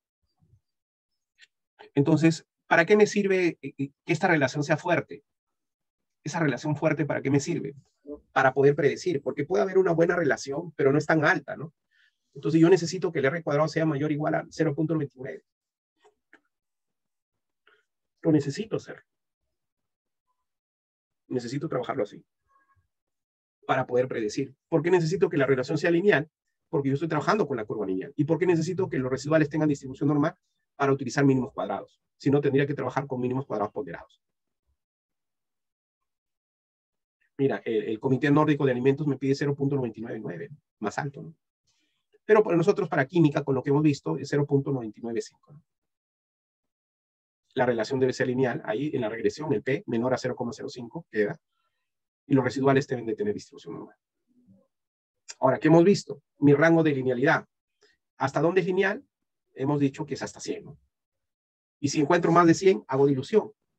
¿Qué es lo que hace? Más trabajo, más costo, y por ende, un factor adicional para la estimación de incertidumbre. La sensibilidad es la variación que yo voy a tener en la respuesta, variando el estímulo y la concentración. Yo voy a tener el coeficiente de sensibilidad, que va a ser la variación de la respuesta entre la variación de la concentración. Y donde finalmente va a ser B, que es la pendiente. En teoría, mi coeficiente de sensibilidad sería constante, asumiendo que tengo una ecuación lineal. Eso quiere decir que B pertenece a un límite de control inferior y un límite de control superior. Tenemos esto. Vamos a copiar. Listo. Acá le voy a llamar X. Y. Me voy en datos. Análisis de datos. Generación. Perdón. Regresión. Y. Con título. X. Con título. Rótulos, nivel de confianza. Rango de salida. A partir de acá. Ya está. ¿Qué me dice? Intercepto, la pendiente. ¿No? Miren, encontraron la pendiente, la curva. La pendiente es esta, ¿no? 102.884.235, pero puede moverse en este rango, ¿no? Muy bien. Entonces ya tengo esto, ¿no? Claro, ¿qué es esto? Es el intercepto, es el A. La pendiente sería esto, ¿sí o no? Muy bien. Entonces me sale para la pendiente, para el intercepto. Este es el A. Y este es el B, ¿no? El B, la pendiente es 17.165 y puede moverse entre 13.709 a 20.612. Y el intercepto también. Pero para nosotros lo que tenemos que fijar es la pendiente, ¿no? Porque la pendiente en teoría es constante. O sea, es 17.165, pero se mueven entre esos dos, ¿no? Y con eso ya determiné, ¿no?, el intervalo donde debe estar mi coeficiente de sensibilidad. Entonces, acá hemos determinado el coeficiente de sensibilidad, sus intervalos, ¿no? El rango de linealidad, ¿no? Era hasta 100. Y hemos verificado la linealidad. Ahora vamos a hablar del rango de trabajo. Rango de trabajo. Porque es importante para nosotros el rango de trabajo. El rango de trabajo es sumamente importante porque ahí debemos de demostrar que es con exactitud, ¿no?, los resultados. Si es un método instrumental, el mínimo es el límite de cuantificación del método. Debo de haber demostrado que es veraz y es preciso, para que sea exacto. Y para ello otro nivel, donde es veraz, es preciso y es exacto. Y sería esta curva, ¿no? Así. Entonces, en este rango, dos resultados exactos. Ya. Acá tenemos que tener bastante cuidado en algo, señores. ¿Qué sucede si yo hago esto y mi método me sirve para determinar un máximo permisible? Límite máximo permisible. O sea, como máximo, en mi producto, mi analito Y debe tener este valor para que esté conforme. Pasa de acá, es no conforme. Pero mi validación ha sido en estos valores. Ponte, este es 2 ppm. Este nivel con el que he trabajado es 20 ppm. Me pide 50 ppm, ¿no? Entonces yo he demostrado que mis resultados son confiables de 2 ppm a 20 ppm. Si me sale, por ejemplo, 32 ppm, ¿yo lo reportaría o no? ¿Usted qué me dice?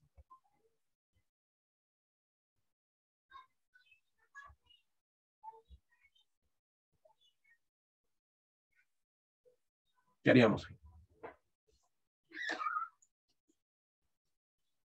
No, claro que no, porque yo he demostrado hasta 20. Pero ¿qué sucede? Yo tengo acá, ¿no?, 50 ppm, yo he demostrado hasta 100. Es veraz y es preciso, es exacto, y 2 ppm. Mi rango es este. Ahí sí estoy bien. Porque si sale acá, yo no reporto y digo mayor a 100. Y mayor a 100, es mal, ¿no? Acá, ¿qué digo? Menor a 2 ppm. No sé cuál es el valor, pero como es menor, es conforme, ¿no? Y dentro de este rango, yo sí puedo reportar, ¿no? Entonces, hay que considerar el rango de validación, no solamente hay que estar considerando los niveles, sino los niveles deben de contener el requisito de calidad que estoy evaluando. Ahora pasamos con la robustez. La robustez se determina por la prueba de análisis de varianza o por la prueba de Jordan-Steiner. El más usado es el de Jordan-Steiner. El análisis de varianza es para varios factores a la vez, pero el tamaño de muestra aumenta. El costo por cada repetición sería demasiado. En cambio, en el modelo de Jordan-Steiner, uno puede trabajar hasta con 7 factores realizando únicamente 8 ensayos. El modelo de Jordan-Steiner consiste en que dentro del proceso de medición analítico, yo puedo tener distintos factores que están dentro de mi principio teórico que yo puedo modificar. El primer ensayo, repetición 1, se va a trabajar con los estándares de los factores, es decir, sin variar nada. El segundo ensayo, repetición 2, se va a trabajar con el alternativo de C, el alternativo de E, de F y de G. En la repetición 3, con el alternativo de B, el alternativo de D, el alternativo de F y el alternativo de G. Y así sucesivamente. Para cada repetición tendré un resultado. Y para cada repetición también tendré un efecto generado. Ese efecto se va a calcular con esta fórmula. El efecto del factor va a estar dado por el promedio de los positivos menos el promedio de los negativos en ese factor, todo en valor absoluto. Por ejemplo, de acuerdo con el cuadro, para el factor D, yo tengo el promedio de los positivos menos el promedio de los negativos. Para ello simplemente me voy al cuadro y veo qué factores son los que son considerados negativos. En el caso de D, los que son considerados negativos son la repetición 3, la cuarta, la quinta y la sexta. Y justamente esos son los resultados que se restan: la tercera, la cuarta, la quinta y la sexta.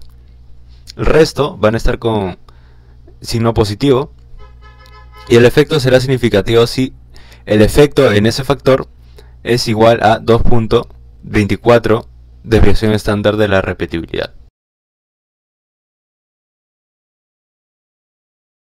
¿Y cómo sé que es significativo los efectos? Si superan a 2.24 por la desviación estándar repetibilidad. Y ustedes dirán, ¿de dónde sale eso? Para eso tenemos que irnos a la FAO. No está implícito, está explícito. ¿Me permiten? Acabo de pasarlo al chat el link. De acá buscamos validación, y en validación nos vamos a robustez. Robustez, acá nos dice, nos da el ejemplo, da la tabla, y acá te dice, el efecto no, dice, y acá. Dice, el efecto es significativo cuando el efecto supera 1.4 desviación estándar. Es esto. Esto nos está diciendo. El efecto es significativo si supera eso, señores. Y esta desviación estándar es la desviación estándar de la carta de control. ¿Dónde lo debemos de encontrar? En precisión. Entonces me voy a validación, y en validación debe estar en precisión. Precisión, precisión, repetibilidad, reproducibilidad. Acá está. Acá están los valores. A ver qué más nos dicen. Ajá. Acá está, miren. Hay relaciones, ¿no? Miren, RL, 2.8 desviación estándar de carta de control. RL, 16 por esto. Ajá. Muy bien. Esto podemos copiar acá. Esa ecuación. ¿Qué más? RL es igual a esto, ¿no? El efecto es significativo si supera 1.4 por la desviación estándar de carta de control. Pero esto a qué es igual, ¿no? No sé. Pero yo sé que en esta ecuación, RL es igual a 2.8 por la desviación estándar carta de control. Y eso también es RL, que es igual a 2.8 por 1.6 por desviación estándar repetibilidad. Se va. Desviación estándar carta de control es 1.6 desviación estándar repetibilidad. En esta ecuación, el efecto, si es mayor a 1.4 desviación estándar carta de control, es significativo. 1.4 por 1.6 desviación estándar repetibilidad. ¿Cómo sería esto? 1.5 más menos 0.1, 2.24 desviación estándar, que es el que nosotros hemos sacado. Listo, ya está. Ejemplo, vamos a ver. Yo tengo 5 factores. Claro, voy a trabajar con esos 5 factores, ¿no? Este es el alterno que estoy proponiendo. El tiempo de extracción es 2 minutos, quiero llevarlo a 1. Pasar el extracto el mismo día, puedo pasarlo 24 horas después. La columna está en tubo recto, quiero trabajar con diagramos interiores. Tiempo de reacción de delimitación 3.5 a 4, lectura según método y 1 hora de expuesta a luz. Acá tengo estos. Esta es la desviación estándar. Entonces, lo máximo tolerable es 2.24 por la desviación estándar repetibilidad. Es 2.24 por la desviación estándar repetibilidad.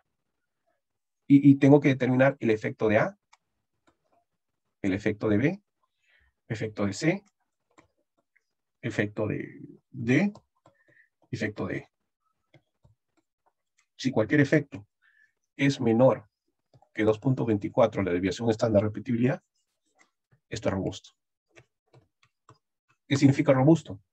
Que es lo mismo trabajar con cualquiera de estos, ¿no? Listo. ¿Cómo sería eso para nosotros, señores? Vamos a ver. Muy bien, ¿qué hago? Tengo que calcular lo máximo tolerable. Lo máximo tolerable es 2.24 por desviación estándar. Listo. Tengo que acá calcular el efecto de A, B, C, D, lleno. Mayúscula, ¿no? A, B, C,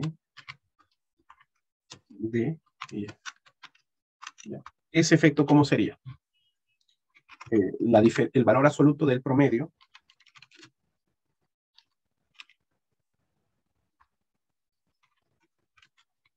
¿promedio de qué? De los positivos de A. Los positivos de acá son mayúsculas. ¿Dónde están? Acá está. ¿Qué más? Acá está. ¿Qué más? Acá está. Y acá está. Promedio menos promedio de los negativos, ¿no? De A. Está acá. Acá.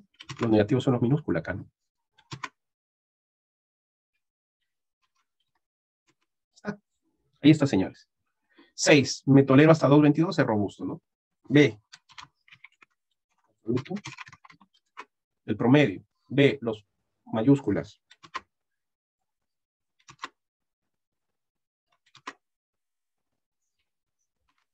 Menos. Promedio. Minúsculas.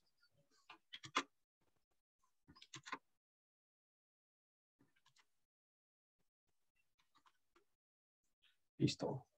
7, ¿no? Promedio. Ahí está. Muy bien. Acá. Vamos a ver. Apps. Promedio C. Mayúscula. Mayúscula. Mayúscula. Mayúscula. Cierro. Menos. Promedio. Ahí son los que sobran, ¿no?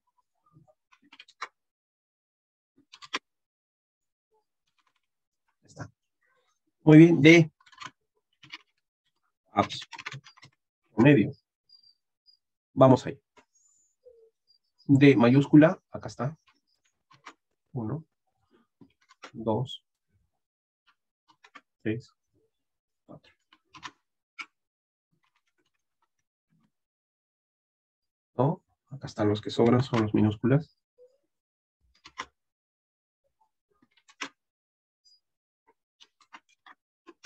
Y acá, E.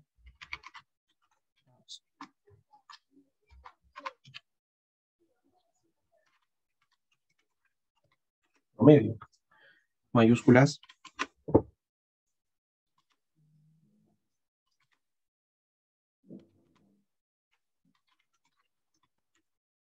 Promedio de esto, ¿no?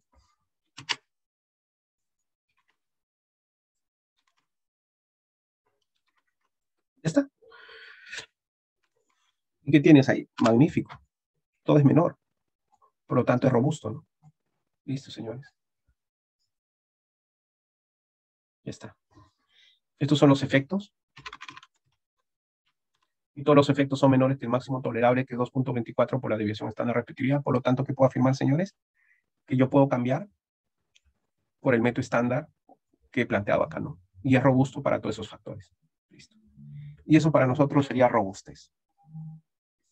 En algunos métodos que vamos a validar y todo eso, ¿no? Y la mayoría de ellos, digo la mayoría, se tiene que hacer la estimación por incertidumbre por componentes, porque así lo pide la directriz, ¿no?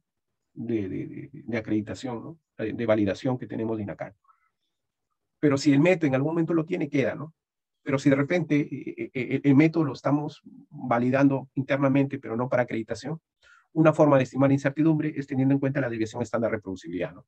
Raíz cuadrada de eso por el K, que mayormente es 1,96 o 2 a 95% de confianza, sería un buen estimador de la incertidumbre.